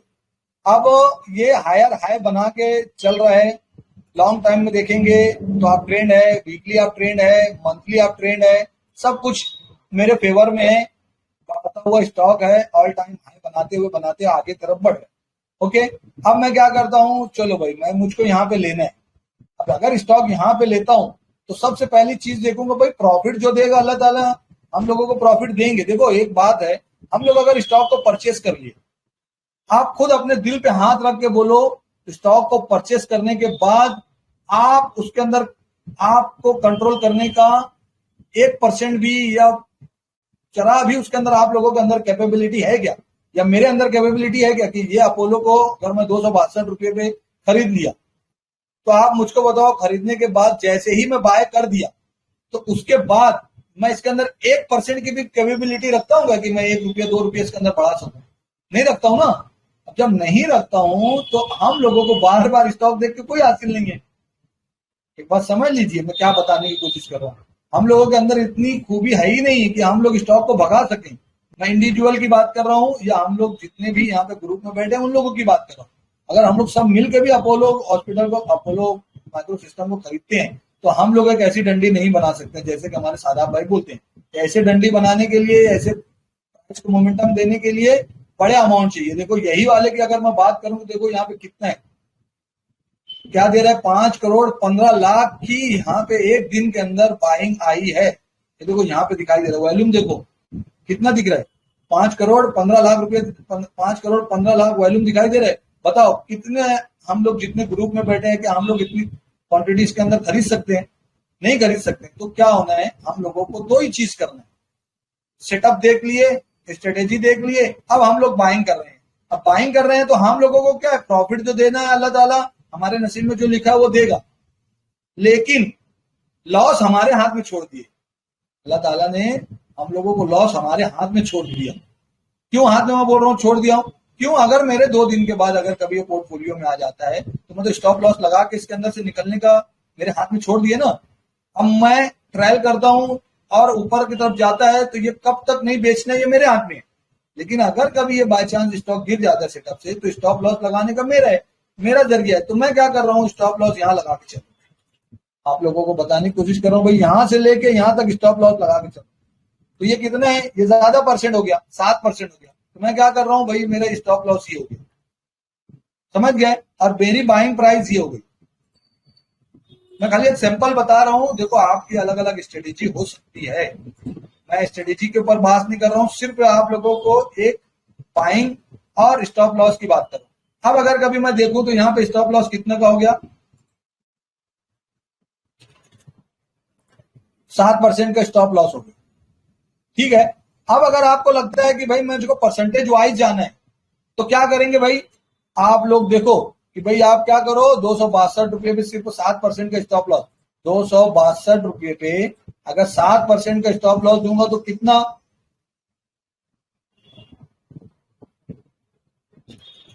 क्या हो गया है, 262 रुपया,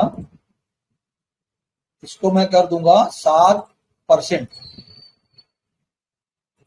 देखो तो क्या हो गया, 18 रुपया मेरा यहाँ पे स्टॉप लॉस हो गया। 18 रुपये का लॉस यहाँ पे मैं बर्दाश्त कर रहा हूँ। ये चीज क्लियर हुई कि नहीं? अभी 262 रुपये में मेरी बाइंग हो गई और 18 रुपया नीचे मेरा लॉस हो गया। अब ये चीज को आप यहाँ पे देखो, लिखो, ये चीज जो मैं आप लोगों को बताने की कोशिश कर रहा था, आप लोगों को लगता है कि आपको परसेंटेज वाइज जाना है तो आप ये वाला मेथड यूज करो, ये फिक्स परसेंटेज वाला, 1% 2% का आपको लेके चलना है। 1 लाख रुपए मेरे पास है तो आप यहाँ पे भरो, आप एक चार्ट बना लो या एक पेन से 2 4 6 मरतबा अगर आप लोग करेंगे तो आप लोगों को समझ में आने लगेगा। अब मेरा यहाँ पे मैं क्या करूंगा, अभी मेरी बाइंग प्राइस कितनी हो गई, 262 रुपये हो गई। यहाँ पे लिख दिया। स्टॉप लॉस कितना था? 18 रुपये नीचे था ना? कितना रुपये नीचे था? 18 रुपये नीचे है। तो मैं यहाँ क्या लिखूंगा? 18 रुपये नीचे, 262 में से 18 रुपये निकाल दिया, कितना बचा? तो देखो खुद ब खुद शेयर की क्वांटिटी आ जाएगी। आप 262 रुपये में से 18 रुपये लॉस किए तो 244 रुपये मेरा लॉस हो गया, यानी 244 रुपये मेरा क्या हो गया? स्टॉप लॉस हो गया। कौन भाई साहब थे मेरे साथ में, अगर रहेंगे वो जवाब देते रहेंगे तो मुझको लगेगा कि आपकी बात की। जी सही है सर। जी, अब मैं क्या कर रहा हूं, मेरी बाइंग प्राइस 262 हो गई, स्टॉप लॉस 244 हो गया। अब 1000 रुपये का मैं ले रहा हूं तो यहाँ पे मेरी बाइंग प्राइस क्या लिखूंगा? ये 262 रुपये लिख दिया, और यहाँ पे क्या लिख दिया? 244 रुपया। कितना हुआ बताओ? 262 में से 244 रुपये निकाल दे तो 18 रुपये का हो गया ना। तो मैं क्या करूंगा? 1000 को डिवाइड करूंगा 18 रुपये, तो मेरी क्वांटिटी यहाँ पे आ गई 55 क्वांटिटी। करके देख लेना। ओके, ठीक 55 क्वांटिटी लिया। अब 55 क्वांटिटी लिया तो 262 रुपये का अगर लिया तो मेरा यहाँ इन्वेस्टमेंट कितना हो गया? बोलो। 14,410 रुपये की मेरी क्या हो गई? इन्वेस्टमेंट अमाउंट हो गया। समझ में आ रहा है कि नहीं? मैं ये शेयर कितना खरीदना है आप लोगों को बता दिया, यानी बताया नहीं लेकिन कैलकुलेशन मेरा यही बता दिया। समझ में आ रहा है? ओके। अब अगर कभी मैं चेंज कर देता हूं, अब चेंज ये कर देता हूं कि भाई 18 रुपये का लॉस नहीं लेना है मेरे को, क्या करना है? 38 रुपये का लॉस लेना है। तो 262 में से 38 माइनस किया तो यहाँ मेरा क्या हो गया? 224 रुपया हो गया। ओके, 224 रुपया क्या हो गया? स्टॉप लॉस हो गया। सही है। अब 262 में से 224 रुपया स्टॉप लॉस निकाल दिया तो मेरा क्या हो गया? यहाँ 38 रुपया आएगा। अब 1000 को मैं 38 से डिवाइड करूंगा तो मेरा स्टॉक यहाँ कितने हो गया? अब देखो, बोलो 26 हो गए कि नहीं? अब 26 स्टॉक अगर कभी स्टॉक तो 262 रुपये का एक स्टॉक है तो मेरा यहाँ पे देखो इन्वेस्टमेंट कितना हो गया? इन्वेस्टमेंट खुद ब खुद कम हो गया। तो ये जो चीज है ना, ये परसेंटेज पे चेंज हो रहा है, ये अमाउंट परसेंटेज पे चेंज हो रहा है। लॉस और प्राइस के, स्टॉक प्राइस के और स्टॉप लॉस के हिसाब से मेरा ये शेयर कम ज्यादा हो रहा है और मेरा ये अमाउंट, इन्वेस्टमेंट अमाउंट कम ज्यादा हो रहा है। 1 लाख रुपए में अगर इक्वली डिवाइड करूंगा तो कितने स्टॉक ले सकता हूं बताओ मेरे को? 1 लाख रुपए को अगर मैं डिवाइड करता हूं मतलब 7,000 पर स्टॉक में, तो अब मैं यहाँ 14 स्टॉक ले पाऊंगा। 14 टाइप्स, 14 ले सकता हूं। ये बात क्लियर आई? तो ये परसेंटेज के हिसाब से। अब ये वाले फिक्स अमाउंट वाला कहां पे था मेरा? फिक्स अमाउंट वाला कहां था? ये सेकंड में तक फिक्स अमाउंट मैं इक्वली डिस्ट्रीब्यूट करता हूं। इक्वली डिस्ट्रीब्यूट करूंगा 10,000 रुपए के हिसाब से। 1 लाख रुपए का मैं 10 स्टॉक में इक्वली डिवाइड करूंगा तो एक स्टॉक के अंदर मुझको कितना पैसा लगाना चाहिए बताओ? 10,000। 10,000। अब मैं 10,000 को डिवाइड करूंगा, 10,000 अमाउंट को डिवाइड करूंगा 262 रुपये बाइंग प्राइस पे, तो मेरी क्वांटिटी कितनी हो गई? 38 क्वांटिटी हो गई। ये होगा इक्वली डिस्ट्रीब्यूट करना। 2 मेथड आपको बताया हूं। अब जो मेथड आपको अच्छा लगता है आप वो मेथड को फॉलो करो। इसके अंदर स्टॉप लॉस से नहीं होता है। अब स्टॉप लॉस अगर कभी लगा रहे हो तो फिर इसके बाद फर्दर यहाँ पे स्टडी कर सकते हो। Okay, clear? बिस्मिल्लाहिर्रहमानिर्रहीम। सुब्हानल्लाहि व बिहम्दिही, सुब्हानकल्लाहुम्मा व बिहम्दिका, व नशहदु अन ला इलाहा इल्ला अंता, व नस्तगफिरुका व नतूबु इलैक। सुब्हान रब्बिका रब्बिल इज्जति अम्मा यसिफून, व सलामुन अलल मुरसलीन, वल्हम्दुलिल्लाहि रब्बिल आलमीन। आमीन।